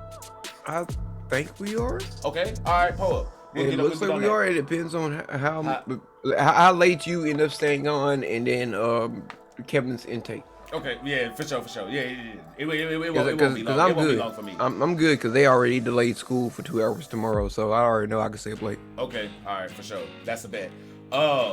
Yes. I'm gonna catch Impact tonight, but y'all, Impact, and I haven't. I think this is probably the first time on the show that I've actually brought, you know what I'm saying, some Impact news in. But I went back, I watched the No Surrender pay-per-view. We was talking, and I was like, bro, that's my goal. I'm gonna go back. I'm gonna check this out. I went back. I did that. Got more notes than I thought I was gonna fucking take. Okay, talk to me. I got more notes than I fucking thought that I would. Okay, like I say, I like Impact, but as y'all know, I don't watch it as religiously as everything else. You know what I'm saying? I'll skip a week. You know what I'm saying? Hell, I may even skip a month sometime on there, but then I'll go back in and watch. But every time I turn on Impact, I feel like I see Ace Austin losing. And I'm not calling him a loser because you know what I'm saying, Ace Austin has held gold before in his past in Impact before, hadn't he? Yep. Okay, so we have that part, but I feel like every time I turn it on, he's losing. Now, I'm loving the storyline that they're doing with him right now, like just a little, he's a heel, just the stuff that he's doing, you know what I'm saying, with the stories and trying to get people to come in with him, and I forget, who's the big dude rocking with him? That's not because it's not Abyss, is it? That's not Abyss, is it? It's I forget the big dude's name. It's in my head, and I'm just blanking on it. But like he's brain. trying to get people to come in and join with him. You know, he beefing with Trey Miguel, and Jake something's involved in it. But I love the storyline. But I would love to see Ace Austin get some more. I have so many joke names in my head. and I know you my Impact guy. So I know, just hit me with it whenever it comes to you. I don't care what we talking about. Just come out and hit that shit. I'm ready for Ace. I want Ace Austin to get some more dubs. You know what I'm saying? He's a fan favorite of mine. Eric Young. I know Eric Young is a vet, but I'm loving his promo that he had before the Jay White match. Freaking fire. Not just the promo, but the match was freaking fire. Of course, Jay White came out on top and did that. Speaking of on fire, it may have been, I don't know if it was Claude, Rod, somebody. We had a sipper up in here say that in their opinion, the Impact Women's Division is the best out of AEW, WWE, and all the brands. They said that Impact was the one they were rocking with. Bradley, what's happening? And at first I was like, let me think about that. I don't know. I'm not quite sure. But then I'm watching the pay-per-view and I'm like, you know what? They may have a point. Now let me elaborate. I'm not saying WWE, AEW, they have the bigger stars, you know what I'm saying? Probably, you know what I'm saying, some better athletes over there in certain spots, you know what I'm saying? I'm not gonna make a case saying that, you know what I'm saying? WWE does have some big stars. But when you look at the characters that Impact have in the women's division just all around, they're entertaining. Let's be real. There's sometimes we watch SmackDown, Raw, AEW, and be like, the women were kind of, you know what I'm saying? I would have liked to see more from the women's division. You know what I'm saying? Maybe a good match here or two, but could have been, you know what I'm saying? Could have been better. Impact, from what I've been seeing every time I turn it on, that Impact women's division is just freaking lit. From the characters, the way they do their backstage promos. And, go ahead, bro. Bro, no, like people, like in honesty, Impact Wrestling's women's division, it's not 1 or 2 in America or whatnot. The only for the longest they were saying it was NXT's women's was number 1 and then Impact's was number 2. Oh, and they were like they were fluctuating back then I could see that, yeah. But go ahead. But like nowadays, like people are starting to see how Shimmer is and stuff like that. And so they're starting to like, okay, well, hold on, they got them Joshi wrestlers. That's a different story or whatnot. But over here in America, is that like a second to Stardom, kind of like how Noah and Dragon Gate? Yeah. Stardom, not Shimmer. I'm sorry, Stardom, not Shimmer. Oh, okay, yeah, bro. Stardom's has been on a lot of people's tongues lately. You right. Yeah, but Shimmer is another promotion. Okay, like that. Go ahead. But yeah, ever since people been saying Stardom and stuff like that or whatnot, but it's like, no, Impact's women's division, it probably still, it still sits up there in like the top 3 spots or whatnot, actually in the top 2 spots or whatnot, because it's better than AEW's. Yes, for so sure. It's either like, hey, which WWE show is better than Impact's women's division? Right. That's really what it is, because Impact has the best women's division. For sure, for sure. Honestly. You know, that's legit, bro. That's legit. I'll definitely give you that one. So that shit really caught my eye. Another thing that caught my eye, and I'll go ahead and pull a poll up here, y'all. Should say, Alexa, say, Archie, when you dropping your mixtape? I'm still writing, but when it comes to recording and stuff like that, I'm not focusing on any recording until I move.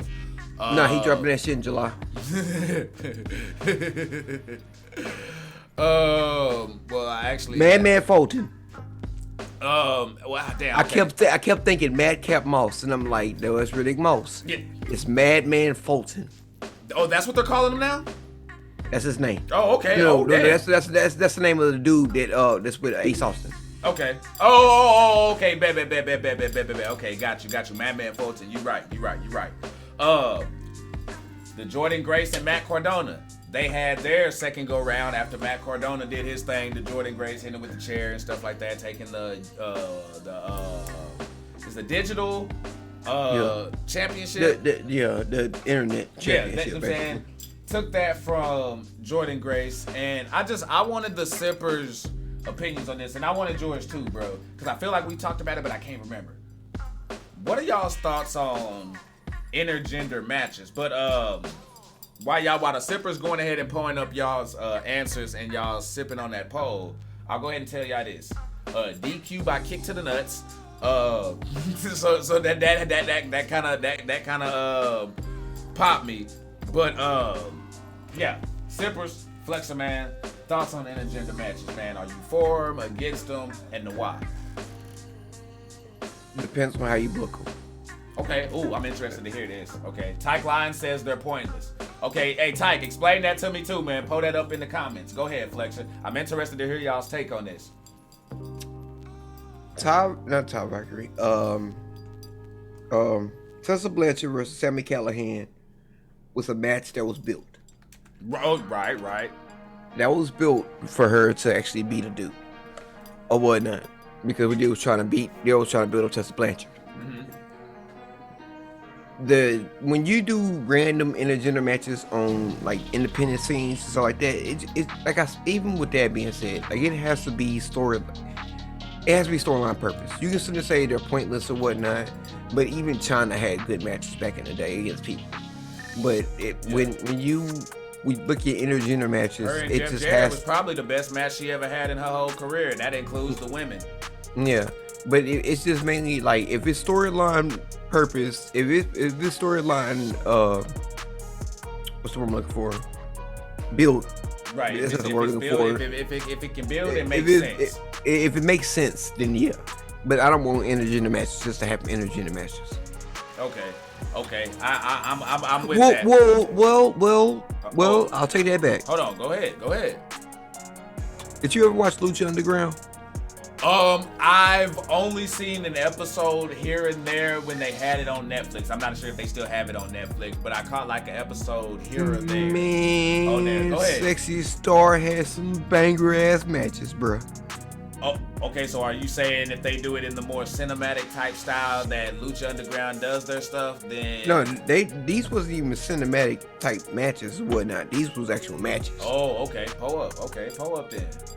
When they shoot it in like a studio style, but it's still like they still go out there and have matches. They have their cinematic shit or whatnot, but when people say Lucha Underground is very cinematic or whatnot, it's because that's how they're not their B-roll, but like their pre-takes look. Their pre-takes are very cinematic. Okay. And then like the storylines are very. Get matches.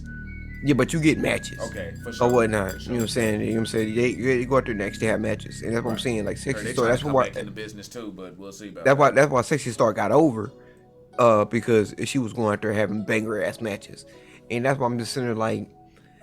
It might be her and Eva Lee's and Tessa again and shit. Taya. Damn. And I mean, it's just I've seen so many good ones that I'm like, Oscar and no, that's not a good example. That's not. You're You talking about Oscar and Minoru Suzuki? Yeah. No, that's not a good example. That's not Minoru Suzuki beat the shit out of Oscar. Oh shit. Okay. So he said that one disqualified. Okay. For sure there. I know I said talked about the DQ by Kick to the Nuts. It was crazy how they played off of that later because Mickie James had a match with Steele.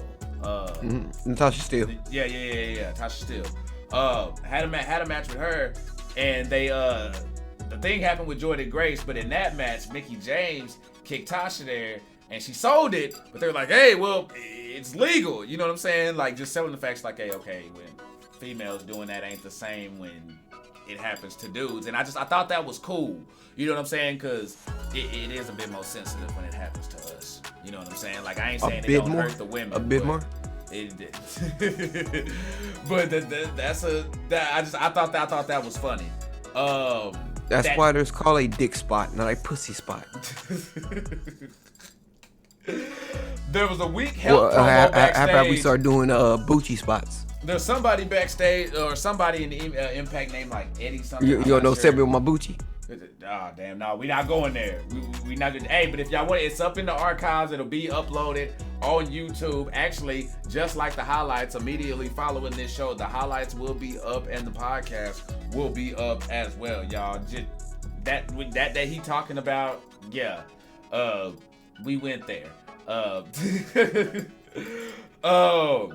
Somehow you know about some Eddie guy in Impact. Is there somebody guy named Eddie something? I don't know his name. Eddie Edwards. Okay. They had a whole, you know how they go, somebody laying out, you know what I'm saying, laying out on the floor, you don't know who knocked them out backstage thing. Yeah. They had one of those where some guy was doing it. I'm sorry. That shit looked weak as hell. It was weak as hell. I was just like, bro, for real? Come on now. That was probably my only negative from the whole night. God was God. They did their damn thing. That God versus Good Brothers match was freaking fight. God did their damn thing. He said, Phil, be honest. You got it. Oh shit. Damn. Oh damn. See. Tight. Yeah. Tight. What I do on the weekends is my business. Oh man, I'm sorry. I had to lay out on that.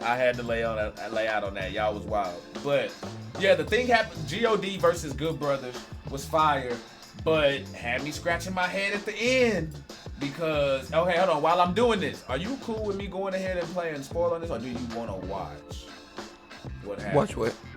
Impact, the No Surrender pay-per-view. You plan on going back and watching? Do you want me to say? Or no, you go ahead. Okay, all right, cool.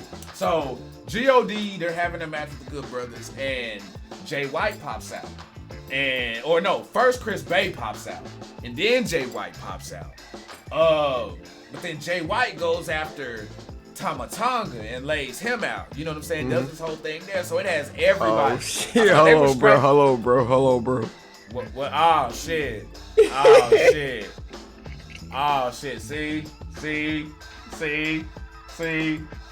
See, y'all had see.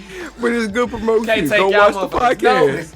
Go watch the podcast. Go watch the podcast from yesterday, y'all. And I'm telling y'all, I'm telling y'all, it's fine. Watch the whole thing, but if you want to get to that y'all haven't read, that it's more towards the end. Y'all go check the podcast. See, y'all, oh man, you can't take motherfuckers. I'm just saying, bro. I'm just saying. Y'all I'm just saying Clark did come to you last night and be like, Archie, let me eat your boochie. No, it didn't come to me with that, but there was a discussion.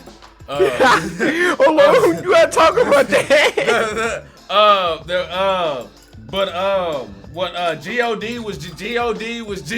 Shut up. God was God, and God was God. And bro, but that really had me scratching my head, cause you know you got Jay White showing up on AEW between the you got Kenny Omega, Adam Cole showing up, that whole Bullet Club situation. The first thing I thought about was, what about the Bullet Club situation in New Japan? Like, because after this Jay White thing, it had me kind of like, damn, are they finally doing away with Bullet Club? Like, are we done with Bullet Club?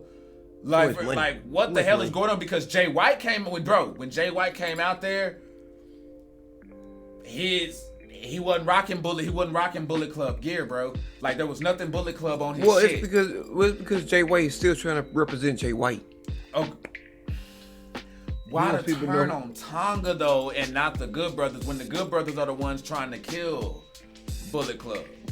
That's just that in the story behind, bro. It has me scratching my head. I still don't have the answer, Sway. I don't. I said, what do you think, bro? Because I know you can. You know what I'm saying? You see more impact than me too. What do you think is going on with this whole situation, fam? Because it for real, bro. It had me nervous about Bullet Club over in New Japan and just everything. Period. I don't know what to fucking think here, bro. Well, Jay White is trying to align himself with the guys over here or whatnot, just for. I mean, because I'm saying this. Jay White is the king of playing games. He is the king of setting people up. And everything. You right. He is the king of setting people up for traps or whatnot. So, fall into his trap, Archie. Is that what you're doing right now? Oh, you think I fell for the bait? Oh, you think I fell? Okay. Hey, okay. Hey, I'll take that. I'll definitely take that. And damn, you know what? Damn, why you gotta say some shit like that? Now you got me thinking, ah, damn it. I already didn't have the motherfucking ass going in and thinking shit. Now you got me thinking even more shit. New Japan, but get that's over what Jay this little White Wrestle Kingdom hiatus thing y'all doing. Go ahead. You seen the thing about New Japan and whatnot? He's not even over there right now. No, that's true. That's the House of Terror with their terrible gimmick going on right now. They are killing Bullet Club. Yeah, you're right. Yeah, I'll give you that. That whole, you talking about the shit with Evil and Show over there and stuff. Evil Show and Dick Togo. Yeah, I'll give you that. They getting more play over there than everybody else, than other folks over there. It's just give me matches Ishii Tatsumori and El Phantasmo. Like, y'all can do some tag shit, Evil and Show and y'all. Let them give me some of that. We don't need to be seeing y'all more. It was cool when you first did the switch on Naito and all of that. That was cool. But now y'all a little bit really too much. Damn, bro. Hey, y'all marked the date on this. It's been a minute since we done actually got critical on New Japan, but hey, there it go. We tell y'all, anybody can get it. anybody can get it, man. When it's real, it's real. But yeah, that Jay White thing just like I say, bro, just has me just questioning a whole bunch of shit. But that's all I have on Impact real quick. Take a little break before we go to AEW real quick. Let's, you know what I'm saying, keep it casual. I'm not sure if we've asked this yet either.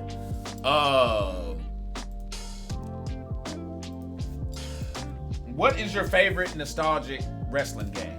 I don't want to go recent. I want to go nostalgic because I feel like you have a better collection of better games at that time. It'd be harder to pick from.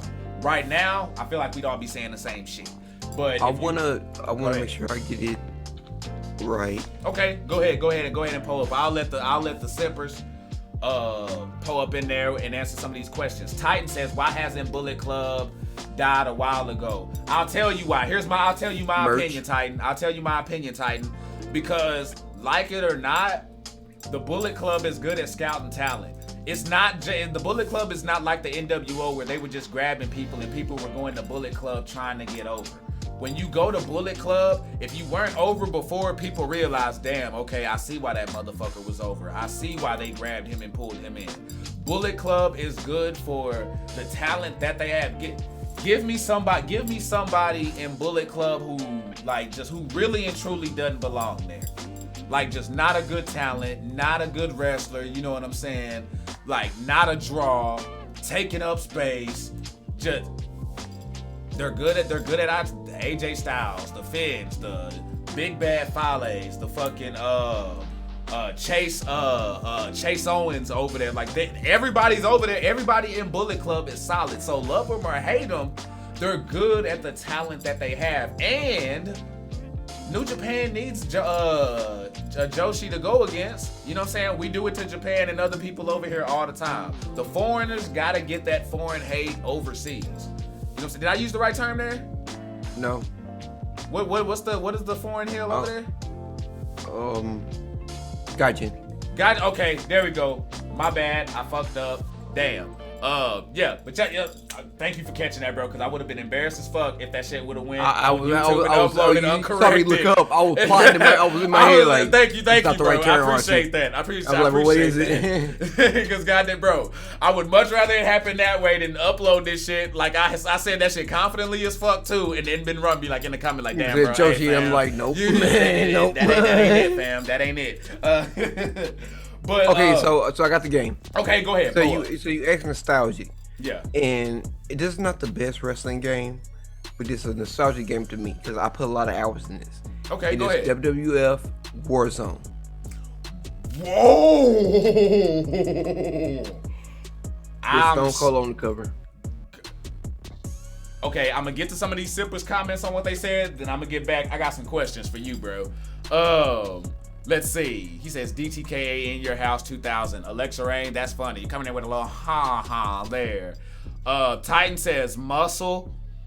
Sounds familiar, but at the same time, I'm not familiar. I'm gonna have to get my memory rejogged on that. Tyke Lion says No Mercy or SmackDown 2. So that's Just Bring It, right? Just Bring It was the second. No. SmackDown 2. The first two SmackDowns was on PlayStation 1. Just Bring It was the first one on PlayStation 2. My bad. Had to go back there and get that. Okay, I'll give you that. Can't debate, but Tyke, I'm sorry, I gotta put you in a pickle, bro. You gotta pick one. You know what I'm saying? Not the either or. I'm gonna have you gotta No Mercy or SmackDown 2. Mike Majaya says in your house for me.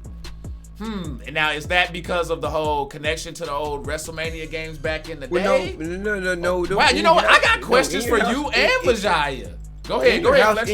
In your house did go hard, bro. That's my number 2. No, In Your House for me was one of those. I'll just go ahead and say it. For me, In Your House was one of those. At the time when it came out, I loved it. You know, as kids, same thing with a lot of the Attitude Era Monday Nitro show. We loved it as kids. We go back, we like, damn, I can't believe I actually like that shit. It's one of those deals. At the time, you couldn't tell me nothing about In Your House. I didn't have it. My homie played it, and we played the fuck out of it. You asked nostalgic feeling. Yeah. Real shit.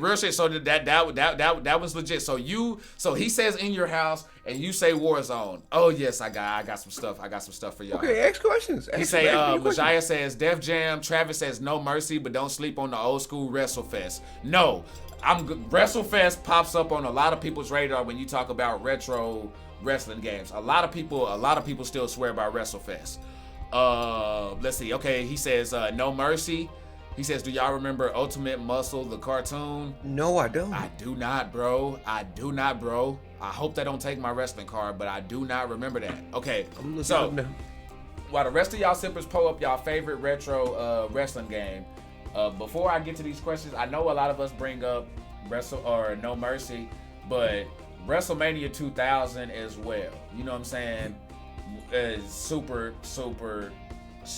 legit. I love WrestleMania 2000. But these questions that I have, Majaya and Flexerman here, I'm not knocking y'all. I'm not knocking y'all's answer at all because, like you say, the question is what the question is. Nostalgic. You know what I'm saying? Nostalgic. Wrestling. That I'm saying that's there. But it's just crazy because when you go, if you go back, if you just talk to fans, if you go and you look at reviews, these are on some of the worst games. Yeah, on the worst game list. So I'm like that. How did those? Why did you choose Warzone, Majaya? What made you say In Your House? Because I mean, a lot of people like to knock over the top stuff, but a lot of stuff we love in wrestling is over the top. Because it's the same thing to what you said earlier. It's recent reviews. People go back and play these games and be like, "Oh my god, this game is awful," and that's the review. Right. If you review it from somebody from your perspective, as when you played it back as a teenager or a kid, it was one of the most awesome games in the world. Yep, and Warzone did get good reviews when it dropped back then. Go back and look it up. It did get good reviews, even though we trash it now. That is facts, bro. So Go I'm ahead. saying, you gotta think about it like that. Like compared to like games nowadays, yeah, it is trash. Right. But back in the day, that shit went hard. Really Just like Toe Jam, like I had this conversation with a person the other day, and I was talking about Toe Jam and Earl, and they were like, "Oh, I don't want to go back and play old games or whatnot because I don't like looking at the old." Toe Jam and Earl 1 and 2 on the thing. And I'm like, dude, Toe Jam and Earl is probably one of the best games ever, and people just won't go back and play it because it's just an old game. Matter of fact, me and you can run some of that one day. Okay, for sure. See, got that Parsec running too. We can get that, bro. I'm with that. Majaya says it's about memories for me with my fam and friends. For sure. That's what I'm saying. For You sure. said Matter you of fact, act nostalgic or whatnot. here's and my. that's what I'm I'll saying. give y'all Dude, a little. No cap. Hold on, real fast before you can go. No, go ahead. To speak on Mike Baja's point. So the story between me and In Your House was me and my cousin. We had an aunt that had said that she had bought it at Town East Mall. Okay. And she was gonna bring it to us that night. Me and that nigga there legit sat outside all day waiting for her car to pull up. What? And she never pulled up. What? Until the next day. Or whatnot. Now she lived down the block from us or whatnot. You know what I'm saying? So we saw when she got home or whatnot, but we couldn't go down there and go knock on the door or whatnot, ball was here or whatnot, because, just respect, and once the lights go out, you can't do all that. Right, the rules, yeah, for sure. But at the same time, we were so dedicated to get In Your House that we sat outside on the porch all day. We played games outside just so we would not miss her pulling up. Damn, that's fucking wild, bro. But hey, that's the love for it though, cause hey, when we kids, y'all know we used to be when we dedicated. Goddamn, be more of those cups. He feel it. The only reason why I remember that so much is because we got so bored. We ran stuff to play, so we decided to, hey, who's more scarier? And we decided to climb on the roof. And J9 jumped off the roof, but I got scared. And I wouldn't jump off the roof. Damn. So his stepdad had to come out with the ladder and get me off the roof. And get you off the roof. Damn, that's funny. That's fucking hilarious. For me, bro, with In Your House, the memory that I have, and this is the one that sticks with me more than anything. I don't know if y'all ever seen the show The Strain on FX, but one of the characters in that show actually used to live in my apartments back in the day. You know what I'm saying? When I lived in Wildflower Apartments on Park Lane. Lived in my complex. The Dope Fiend brother in there, y'all may know who I'm talking about, Hispanic dude. They stayed in my apartments, and I went over there, and he actually had In Your House. Remember, I said earlier, I didn't have it. I went over to a friend's house and played it.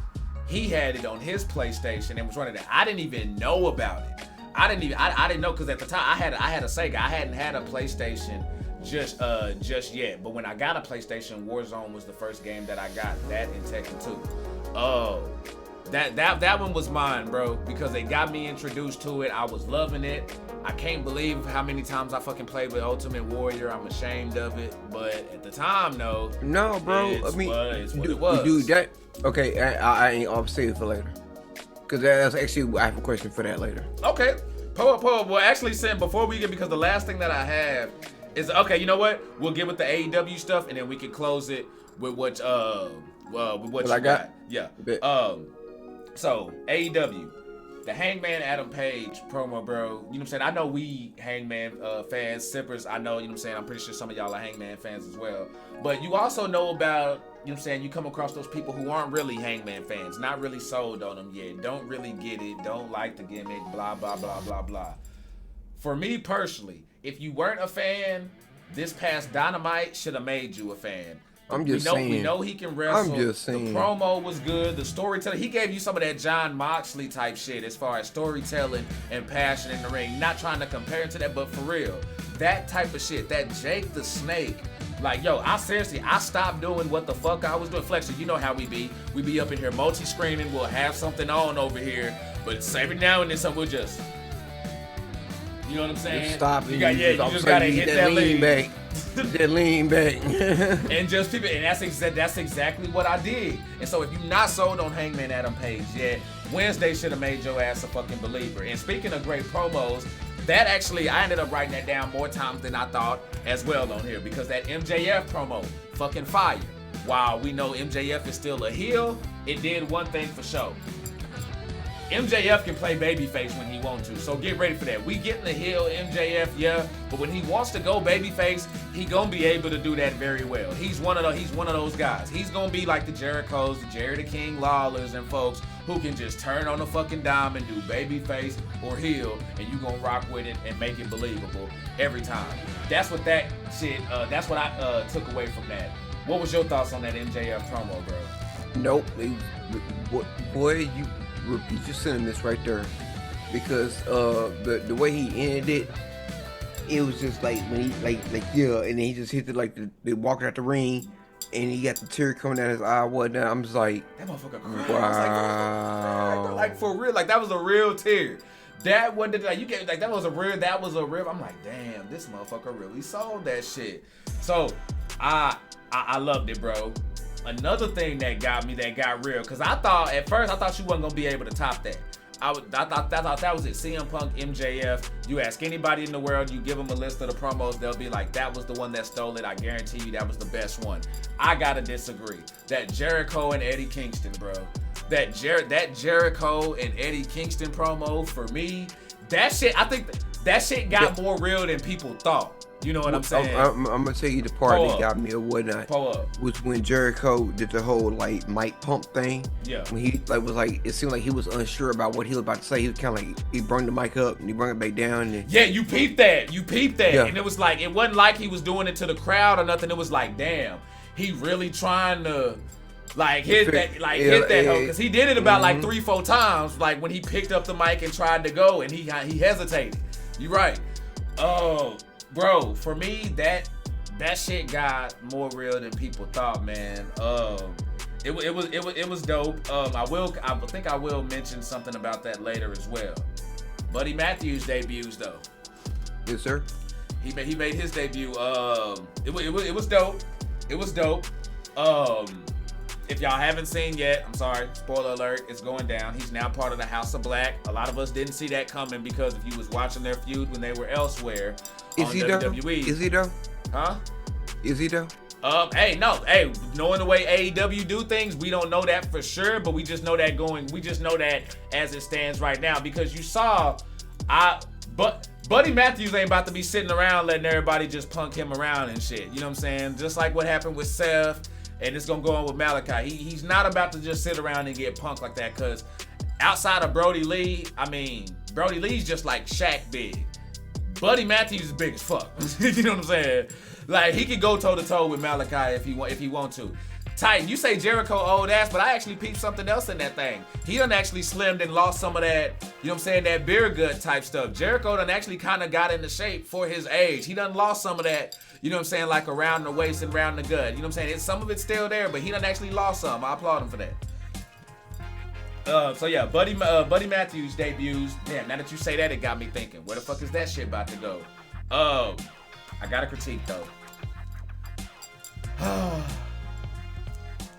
We've seen Brody Lee on the Brody King, my bad. We've seen Brody King on the indie scene. We've seen Brody King in Ring of Honor. We've seen Brody King in New Japan, off the chain, doing his thing, whether it was with Marty Scurll, Malachi, you know what I'm saying, making his dates and doing his thing.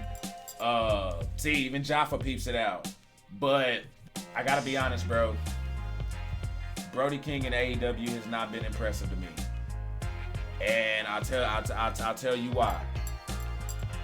Outside of him attacking security when he went fighting up the ramp was the biggest pop he's got since he's been there. His contact, when he comes into contact with other wrestlers, doesn't seem to be as I know you can't be stiff all the time, but everything just looks like, you know, when you're going in but you pull back and just hesitate, everything just like the timing, and it doesn't look as vicious as it's supposed to be. But that's why though I think he's more or less like, I don't want to hurt anybody. So he's in that stage where, hey, I'm working, but I don't want to hurt anybody, and that's the one thing. That's what makes big men great. Big men who can not just work with big men, but even work with the smaller guys. Do what you do, not hurt anybody. Mick Foley, people used to praise him because he could make some shit look vicious, but it'd be light as a fucking feather, and you not feel a damn thing. Like think about Wardlow and them power bombs. Yes. When he first did it, he was gently laying people down. Yeah. And then now it's more or less like he's just throwing niggas. Because I think somebody finally got in his head and was like, bro, just fucking do it. Yeah, you know what I'm saying? Commit, damn it, just go in with it. And that's my thing with him. So I think he just needs to get on that. That would be good. Brody King, man, we know you capable, man. We've seen too many of your matches, bro. You know what I mean? Just that little thing. It's just an adjustment, bro. You know what I'm saying? We know you can do it. I brought up Jade earlier. Bro, again, because I'm sorry, y'all. I'm the unofficial beat writer for Jade Cargill's career, bro. I'm the unofficial beat writer. Boy, you are on her dick, bro. Like, bro, but not. It's one of those things where, bro, I'm analyzing because I want to see if she gonna progress. Is she really gonna progress? We know she's putting in the work. Is she gonna get better? When is she there? I want to be. You know what I'm saying? And I want to be the voice for, you know, we get those hard-headed motherfuckers who be in these different groups or chats. I want to be able to point them to something, you know what I'm saying, and hit them with some facts. But she's still green. Still green, yes. But that being said, bro, again, you can see the progression and the help that she's getting from working with Bryan Danielson, bro. Like, for real. This match she had this past Wednesday, the match she had yesterday. Hold on. Alexa, do not take that serious. I know I said you on her dick, but that just means you just on her ass. Oh, yeah, I got what he meant. Yeah. I feel what you're saying.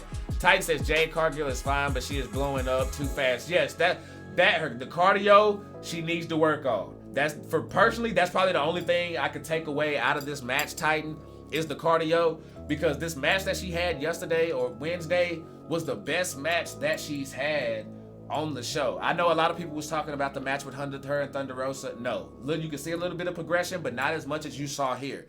Her progression was there. Her commitment when she was going through. She wasn't feeding into the crowd too much or playing up to the crowd too much. You know, just everything was just fluid, bro. I was like, okay.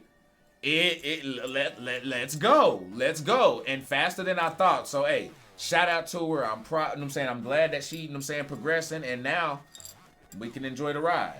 I'll go ahead and get Jeff Hardy in the news coming out that he's officially AEW. We all knew that was coming as soon as we started seeing him and Matt Hardy get those indie dates booked up. At least I did. Once I saw that, I like it's coming eventually.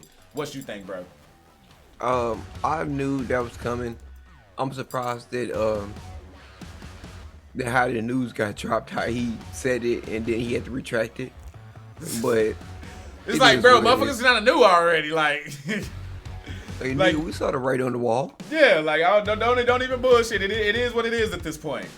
It is what it is at this point. You know what I'm saying? But yeah, that's happening. But again, I gotta go here with the critique on AEW. Something that I've been tired of hearing, and some fans have been tired of hearing, but now I'm just completely over it. AEW. The whole little taking WWE jabs and punchlines and stuff like that, it's not doing it anymore. Y'all, where y'all at? They're like, we're good. I'm sorry. Are you talking about the whole pay-per-view segment we were talking about when they kept saying pay-per-view? Eddie did it. You know what I'm saying? There was even some, I think, with like the Adam Cole thing. There was a few MJF And them did it a lot of the promos did it. If the promo had somebody from WWE who had a history or something like that, there was that type of slug thrown. And I'm just like, at this point, bro, it doesn't have the pop, it doesn't have the ooh and the ah. Well, hold on. There's a difference between taking a jab at WWE and acknowledging history. No, that's true. That's true. That's true. That part is true. But you know what I'm saying? Just the going in, just trying to take a jab to get the pop. I'm just like, and hey, I love Eddie Kingston, but Eddie Kingston does that a lot. You know what I'm saying? And it's like, bro, you just say we know you good, we know you solid. Go out there, talk your shit, do your damn thing. But that's just something for me. You know what I'm saying? I'm with you. Acknowledge the hit. You know what I'm saying? Acknowledging the history and what you've done in the past. That makes storylines even better, in my opinion. But just taking the jab for a pop, we can do better than that. That's all I have on my freaking list, man. Go ahead and pull up. I'm down to talk about whatever the fuck you got, bro. Okay, number one, did we talk last week about JR's contract? I don't think we may have. I don't remember, but I could talk some JR again. Pull up. I don't remember. Okay, so JR's contract with AEW is getting ready to run out. And my question to you is it time for JR to hang it up? Is that one of them contracts that AEW should go ahead and let go? I think so, bro. Because to me, I feel JR, he's Hall of Fame. He's given us everything that he could give us to the business, bro. JR does not need to give us anything else. We know JR's been through a whole lot. Matter of fact, I think we did, because I think I remember saying this. We know JR done been through a lot, bro. You know what I'm saying? And just in his life, whether it's personal issues or even health issues. So, dude, just go, relax. You know what I'm saying? You're not going anywhere. You got your barbecue sauce. You got your podcast. You can still talk to us and do your thing without having to travel and do all this stuff. Put this strain on your voice. You're good. Excalibur. All of that shit. And fuck you to all you cancel culture motherfuckers trying to rehash that old shit with him and Kevin Owens. That shit is old as fuck. Y'all got to do better than that. But yeah, Excalibur and them can go and handle that. But I'm cool with JR riding into the sunset. Him and Jim Jericho, Cody, the Bucks and them did what they were supposed to do. They got AEW to where it's at and help establish it and get the name. There ain't nothing else you got to give us. Big facts. All right.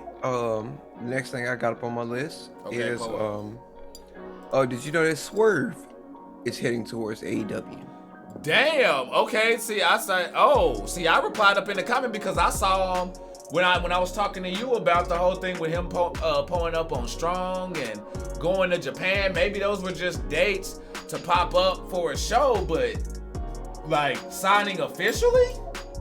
Yep. That's the word that he will be signing officially with AEW.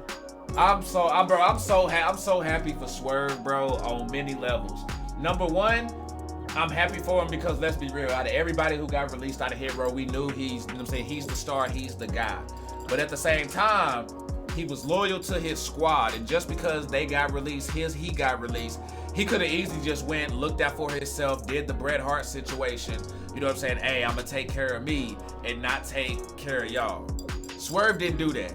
Swerve been, you know what I'm saying? He been riding with his squad. He been taking them with him, saying since they got released. Like he's been, and we all know Swerve is the star, and shit was gonna rely on him and fall on him. But for him to do it the way that he's been doing it, bro, that's some real shit, bro. Because we were all kind of pissed off when Hit Row got split up. You know, we got accustomed to it, we liked it, and didn't want to see that split up, bro. And just real glad to see that crew still sticking together, man, and doing the damn thing. Jaffa said that's what he hearing as well. So yeah, the sad part, but he done changed his name again. What? You talking about the Hitmakers? No. Swerve Scott. Like he's not going by Shane Strickland or Swerve Scott. What is it? It's now? Something else. What and was I'm trying to he's find not doing it. the kill shot thing? Was he the kill shot guy? Yeah, he was kill shot in Lucha Underground, but that's Lucha Underground property. Okay. But I'm trying to find it, but I can't I'm about remember. To say, I'm interested. Yeah, what he's name going is he by. gonna rock with this time? Because that would. He's going by a new name. He's going by a new name. Damn, but anyways, while I'm looking that up or whatnot, the next thing I have is, did you know that your boy X-Pac is coming back to wrestling? I didn't know he was coming back to wrestling. I saw he showed up in GCW with that whole Matt Cardona thing. That's leading to a match. Sean Waltman, Matt Cardona? Yes, sir. Okay, sign me up. Because see, I'm just on the attraction alone. I'm interested to see where Sean Waltman is in his career now. We done seen a lot of say. If you fuck with YouTube, you done seen some Sean Waltman interviews, shoot interviews and stuff. I done played clips here before. I'm interested to see what the hell he gonna look like in the ring after all this time. Yeah, I'm there for that. Give me that, cause this Matt Cardona run been off the fucking chain, bro. So yeah, they're talking about doing that or whatnot. Damn. He had an interview with Fri Sat. They just dropped today or whatnot. Oh shit. We talking about that all that is actually more in play. Damn. Okay. Hell yeah. Give me that shit, bro. Sign me up. Sign me up, bro. Shit. Hey, bro. You got it. You got anything else you want to throw in, bro? Charlotte and Ronda was announced by WWE today that they're going to be on the Saturday night WrestleMania card, so night 1. So it seems like Charlotte and Ronda is 9 times out of 10 probably gonna main event night 1. How you feel about that?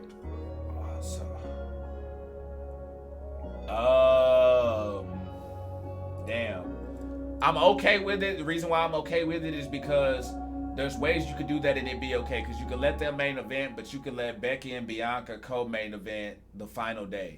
You know what I'm saying? Because let's be real, Roman and But didn't you really want Bianca? But didn't you really want Bianca and Becky to main event night 1? Oh no, I completely agree. I would much rather have Bianca and Becky, because I personally, bro, Charlotte's the shit, but that's gonna be the better match. Ronda, since she's come back, has looked a little ring rusty. She didn't look as good and fluid as she did that first time she came in. You know, if we being all the way real with it. So she gotta shake that ring rust, and I hope that she's in shape. And another thing on Ronda Rousey. Remember when her and when they had that triple threat main event when they main evented? There was some botches in that match with the table not. There was botches, yeah. Shit like that. Yeah. So don't do that again. But did you watch the Saudi match? You said what? Did you watch the Saudi match? Yeah. I watched. Yeah, you talking about the Elimination Chamber, right? Yeah. So what did you think about that one? Well, it was okay, but I was okay with what I saw because of one hand tied behind the back. One hand tied behind the back, you're gonna see some sluggishness, and I don't need everything to be perfect because then it's gonna look too choreographed for me. So I can take that, especially with the stipulation in it. So anybody trying to like bash her for that one, no. If you were to really get that done, you gonna see some sloppiness happen. It's good to have that done every once in a while, but like you say, bro, Becky and Bianca is the better main event spot again. What happened to Bianca Belair, the way she got screwed out of it, the WrestleMania moment last year, how they blowing it up on TV with it being in her second spot, with the company she's in when it comes to WrestleMania history, you would just think that would be the... This doesn't help the argument that people make against WWE when it comes to, I hate to say this, you know that thing that stigma they say with WWE and the blonde haired white girls and stuff like that, and just that whole deal. Yeah. This is one of those things that doesn't really help that argument, and I really wish they wouldn't have gave them ammo for that, because that's exactly what this just did. I feel like. But let's see if the WWE's racist talk comes out now. Hey, we gonna see, man. Man, fuck. Yeah. I saw El Tommy say I think he said he gonna be there, so El Tommy gonna be down here. Okay. El Tommy gonna have to link up, Tom. Titan say I've been seeing his matches on YouTube post WWE. He can work. Oh yeah, yeah, bro. No, Swerve is that dude, bro. Swerve is that dude. There's a reason why I bought that motherfucking shirt. He's that dude. Speaking of that dude, the last thing I gotta say is, Sippers, if y'all are not paying attention, y'all need to go watch the Jonathan Gresham matches. That man there is the most technical sound wrestler out there right now. he is putting on bangers. He just did one on Progress. You can watch it on Peacock. And shout out to his Terminus thing that he doing on his own too. Yeah, you can watch the Terminus shit. Yep. He's been doing Ring of Honor. He's gonna be on the GCW show, I think, that's going on this weekend. Start watching some Jonathan Gresham matches. Like that. Even with the Jordan Grace thing, they name dropped him during that match. Mm-hmm. But yeah, start watching some Jonathan Gresham matches and whatnot. The man there is flipping awesome. I agree, bro. Jonathan Gresham is that motherfucking dude, bro. Well, hey, I know, you know what I'm saying, got to go ahead and get ready. Go ahead, you know what I'm saying, hit the boys up or whatever. You know what I'm saying, let me know what we doing. I'll be paying attention to the chat. We gonna go, you know what I'm saying, I'm gonna get on over here, holler at the sippers, you know what I'm saying, wrap this up, and then shit, if we on, go ahead bro. And do your last call, man. Yes, sir. You already know, bro. All right, sippers, y'all take it easy. Hold up. Thank you, bro. That is the Flexer, man. Go holler at my boy. Twitch.tv/Philly Flexer. I've been up on there regularly, y'all. Oh, no, I've been I just streaming. brought it back. Yeah, y'all been saying, hey, it's been up in the We Drank the Kool Aid group and stuff like that. So, hey, pull them up. Oh, matter of fact, have we talked about what's your, do you have a schedule yet? Or are we still working? Not that shit. I'm working on a schedule. But lately I've been streaming Sunday morning. Anytime like Friday and Saturday nights when you go live, I go live over there. I've been going live. I went live yesterday. Hold on, today's Thursday. Yeah, I went live yesterday. Wednesdays during the day. For sure. So yeah.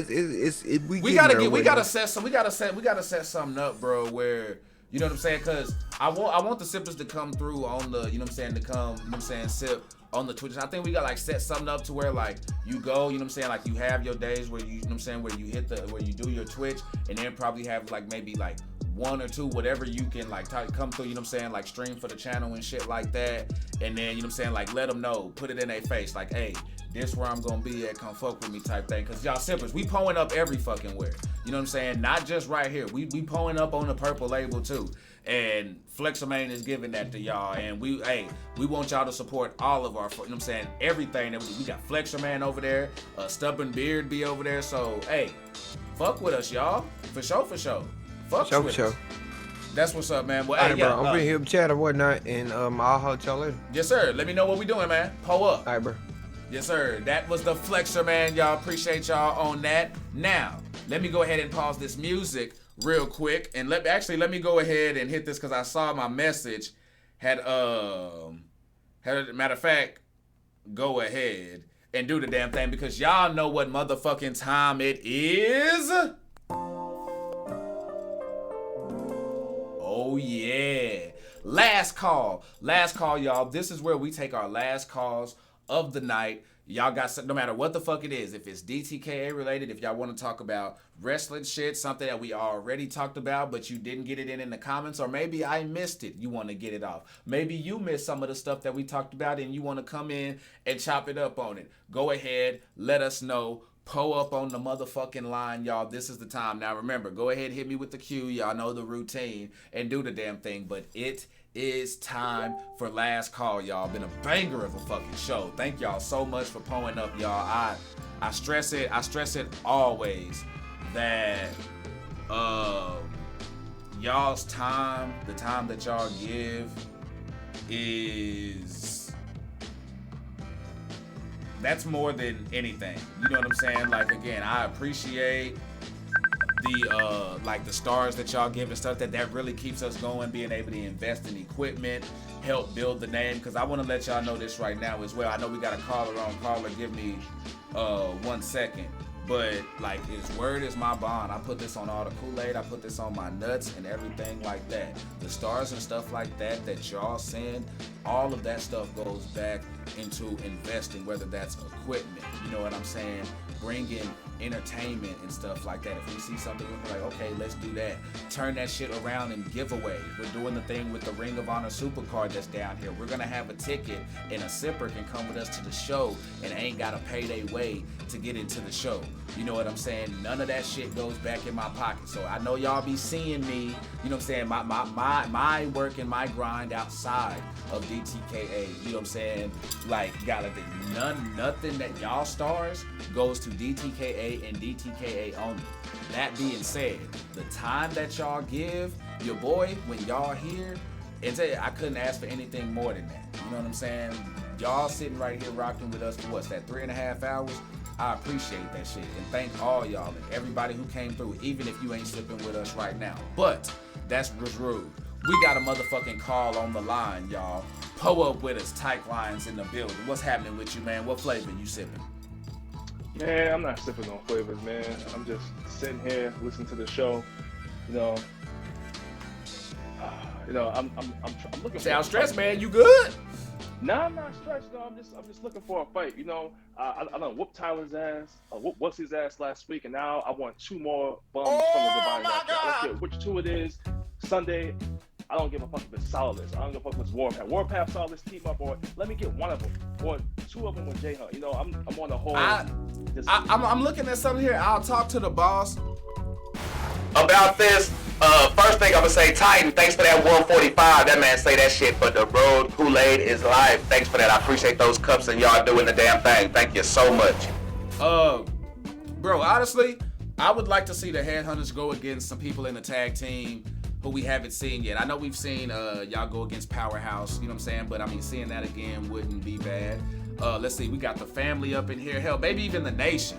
You know what I'm saying? I don't think have we gotten Headhunters versus the Nation. We done seen Big Brother. We done seen Foxy Brown. But have we seen? Y'all want that black on black, huh? Yeah, you know what I'm saying? Hey, I'm gonna have to go check my record books. You know what I'm saying, to see if that's up in there. But bro, like I'm with you. I like that. The Headhunters, like, yo, let's get something fresh. Let's get something fresh, because even your tag team partner Jay Hunt called in earlier, and he was saying the same thing. Like, he hopes that the Divine Rapture takes it from Hustle and Money this Sunday, because he wants to face somebody new. Like, y'all use that opportunity and go in there. Yeah, but it's like, damn, Hustle and Money, we done been there, done that. Y'all will take that if it comes to that for the gold, but give something else. So I like that answer, man. But I would love to see, you know what I'm saying, y'all get to some of these people in the tag team division who we haven't been able to get to due to storylines. How you feel about that? It doesn't matter who it is, It doesn't matter if it's shit out of luck, if it's the family. Yo, it's shit out of luck too. Go up. It doesn't matter who it is, because belts or no belts, you cannot deny that the Headhunters have made this tag team division relevant. It was just Hustle Money, and that was it.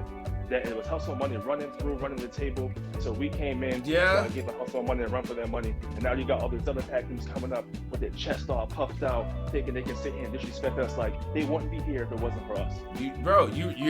You're right, because we done had tag teams come and go. MBI, you know what I'm saying? Like, I love MBI and them, but we'll have moments where MBI will be here, then they'll disappear, be on hiatus for a bit, come back, so not consistent enough to be making that noise. But you're right, bro. It's just been like Hustle and Money and stuff, and now, like, you're right, bro. The Headhunters came in, and since they showed up, it's completely turned up that whole freaking division, man. So, hey, you speaking facts there, man. I'm 100% with you on that. Go ahead. I'm just ready. I'm ready for anything and everything. I still hold my perk. So whoever comes out that match on Sunday, just keep it nice and shiny for me. I like my gold shiny. And I'm gonna talk to the Divine Rapture as well, because of their perk and stuff like that. They're the only ones that I would have to clear this with. But Jay Hunt brought this up as well. Their perk, but they didn't even have to use if they want their 3-way, they don't even gotta use their perk, man. I won't use mine, they won't use yours. Just stop being bitches about it, man. I'm just sick of, we're better than you, and we're better than nah, man. Let's see who go get it. I like both of y'all being in it, but with both of y'all being in it, perks would have to be included, because you know what I'm saying, like, if we dip back, like you were saying, like facing the same people over and over and over, if y'all get this match, somebody come with the gold, but then y'all also still sitting on y'all's perks, then that does the one thing that we said we wasn't trying to get, which was having, you know what I'm saying, the same people fighting. But now that may be good for storylines. I don't know. Maybe I'm just talking in the moment right now. I don't know. We'll have to get with the, you know what I'm saying, just get with the boss and find out what we can do with that, man. But I can hear the hunger. You and Jay Hunt, Headhunters, y'all not playing. And Wildman got his plate full, it seems too, because Wyndham's on his case and doesn't seem like he's going anywhere. So hey, Headhunters doing big things, man. Fake ass Viking, man. Valhalla this, man. Listen, man. Wildman's gonna take you to where the wild things are. and that's just it. You're gonna be where the wild things are, getting your ass beat. You know, like it's like where's the respect, man? Like no, where is all the respect for the greatest tag team in DTKA, man? You know, like which trailblazers, man? You got people coming here, only been here a hot minute, you know, only got a couple wins, you know, talking big, man. It's fucking hilarious. Like it's just hilarious, man. Like until everyone realizes that, you know, like we're the best tag team in DTKA, I'm just gonna keep putting my foot on motherfuckers' necks. That's all I'm gonna do. Foot on necks, boots on asses, you know. And once that Lion Tamer gets locked in, everyone else can tap. That's what's up, man. That's what's up. Hey, bro, I'm with it. I look forward to seeing it. I don't care whose ass it is. You know what I'm saying? I don't care as long as it's all the way to the knee. You know what I'm saying? Don't half-ass it. No pun intended.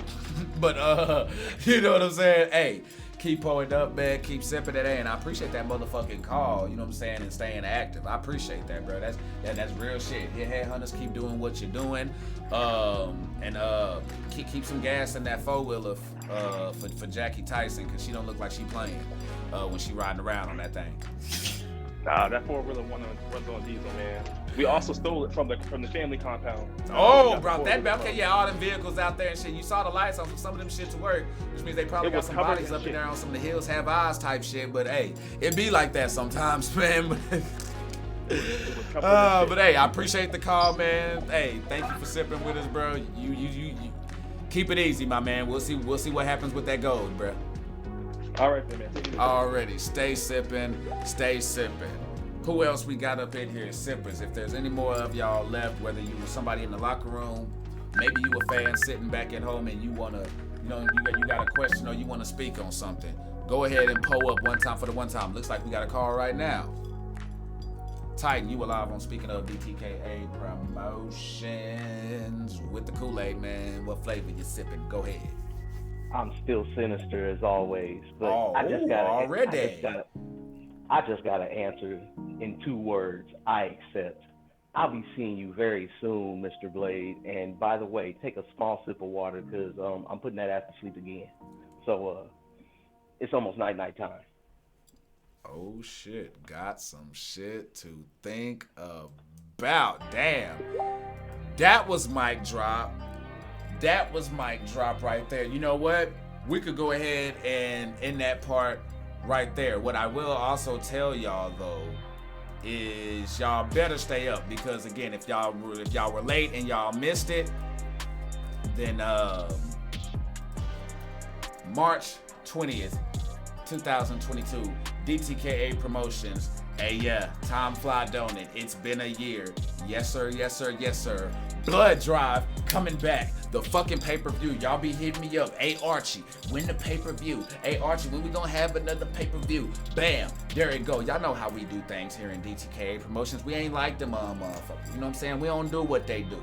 We ain't doing pay-per-views every motherfucking month, because then your pay-per-views just seem like a weekly show. Even though they're monthly, they kind of just feel they eventually won't feel as big. And while we have them sometimes based on story and shit happens, I personally, believe it or not, don't like titles just switching all the time so frequently. And you know what I'm saying? That's why we do what we do. And boss, hey, you keep doing what you do, because I agree with the plan. But I hope y'all are ready. I hope y'all are amped up. Yes, yes, yes. DTKA Promotions Blood Drive, y'all. It's gonna be fucking going down. Where we gonna be at, the boss is still trying to lock that down. We know we locked in. We have a few options right now. That's what he's been telling me. We're right now in between a few options. We're just trying to find out which one has the better deal, and we're gonna go from there. It's gonna be in the States, so y'all ain't gotta worry about visas, traveling, and all of that. Last year, I believe it was in Chicago. The Nation showed up, debuted that night actually. Gonna be fire. Stay sipping. I will be having more information for y'all on Sunday. Y'all know how we do. Friday, Saturday game streams. Come sip with us, y'all. We be lit. We be up in there having fun. If y'all got requests on old throwback shit or new games, whatever, pull them up. Let me know so we can do the damn thing, y'all. It was fun. I had fun, and I'm gonna leave y'all with this right here. And as always, stay sipping, because if you ain't sipping, you're tripping. Kool Aid so good, even a diabetic could drink it. You know. Professional wrestling is a dangerous job, and it's not uncommon for wrestlers to pass away before their time. For some of them, the end comes before they even leave the ring. Here are professional wrestlers who died in the ring, sometimes with an audience and sometimes without. Mitsuharu Misawa is one of the biggest names of all time in Japanese wrestling. He rose to fame in the 1980s as Tiger Mask, a character who, naturally enough, wore a tiger-themed mask. He was so popular that when he unmasked in 1990, his fame only increased. In 2009, he was a 46-year-old veteran who had been named Professional Wrestler of the Year 3 times and was still competing. The tragic match that cut Misawa's stellar career short occurred on June 13, 2009. One of his opponents gave him a back suplex, a fairly common move. However, what happened next shows that nothing in wrestling is truly routine, and even the most basic moves can turn into tragedies. Misawa didn't move after the impact. The match was immediately stopped. All the wrestlers surrounded the ring, and the crowd softly chanted Misawa's name as doctors and nurses tried to administer CPR. He was declared dead at a hospital, though he was likely already lifeless before he was moved away from the ring. The official cause was heart failure. Malcolm King Kong Kirk was a well-known British monster heel and a frequent tag team partner of the even more massive Giant Haystacks. This former rugby player didn't use a gimmick, as his 350-pound frame was more than enough to intimidate his opponents. On August 23, 1987, Kirk faced off against Shirley Big Daddy Crabtree, who said Kirk had the strength of 3 people. The match proceeded exactly as planned right up until the end, when Big Daddy gave Kirk his finishing move, a big splash that saw him jumping on his prone opponent. Kirk never kicked out from that finisher. The 50-year-old powerhouse was left lying in the ring, but it wasn't the finishing move that killed him. An inquest of the incident discovered that Kirk died of a pre-existing heart condition. Big Daddy was cleared of all responsibility, and even Kirk's widow said she held no ill will against her deceased husband's final opponent. As long as I live, I'll never forget seeing him laid down there on the canvas, instead of on his feet raging and flying about. Wayne Van Dyke, aka Richard Delicious, was an independent wrestler working Florida's small promotions. He was just 29 years old when he suffered a series of heart attacks that started during a tag team match at an event arranged by the Ronin Pro Wrestling promotion. He complained to his tag team partner that he wasn't feeling well and suffered the first heart attack right after tagging himself out. After that, things went from bad to worse. The attempts to give him CPR on the scene left Van Dyke with at least 1 broken rib and a punctured lung. He then suffered a second heart attack on his way to the hospital. When he finally reached the facility, he had a third one. At that point, hospital staff had to put him in a medically induced coma. Unfortunately, the damage was too much for his system, and Van Dyke's family soon confirmed the wrestler's passing on Facebook. Japanese wrestler Plum Mariko died in the ring after her opponent powerbombed her in 1997. It wasn't until after the match that the other wrestlers realized that she still hadn't moved and was now snoring, which was a sign that her brain was bleeding. She was rushed to the hospital, but surgery couldn't save her. The 29-year-old died of brain damage. Mariko had accumulated a collection of nasty injuries over the years, including multiple concussions and an undiagnosed brain abscess. Doctors believe she died because of the combined effects of these injuries rather than a single one from the powerbomb. They also said that if she had been examined earlier, she likely would have lived because no doctor would have let her wrestle in her condition. Mariko's passing was the first in-ring wrestling death in Japan. What makes her fate even more tragic is that the signs of brain damage were there. Owen Hart was a member of the legendary Hart wrestling family. At the time of his death in 1999, his gimmick was a masked superhero character known as the Blue Blazer. For the May 1999 Over the Edge show, the WWF decided to give him an entrance befitting a superhero in which he would fly in. An elaborate system of wires was set up to lower him to the ring from the rafters above, but the system malfunctioned while he was 78 feet above the ring, sending him plunging down as he hit the top rope and then bounced into the ring. Though the incident never made it to television, the 16,000 people at Kansas City's Kemper Arena witnessed the futile attempts by the medical staff to revive Hart, who died of internal bleeding. At first, some of the audience members thought the whole thing was a stunt and that the falling figure had been a doll. However, this impression wouldn't last long. The ring announcer soon informed the audience what had just happened was completely unscripted. Before the event was over, WWF commentator Jim Ross announced to the world that Hart was dead. Check out one of our newest videos right here, plus even more grunge videos about your favorite stuff are coming soon.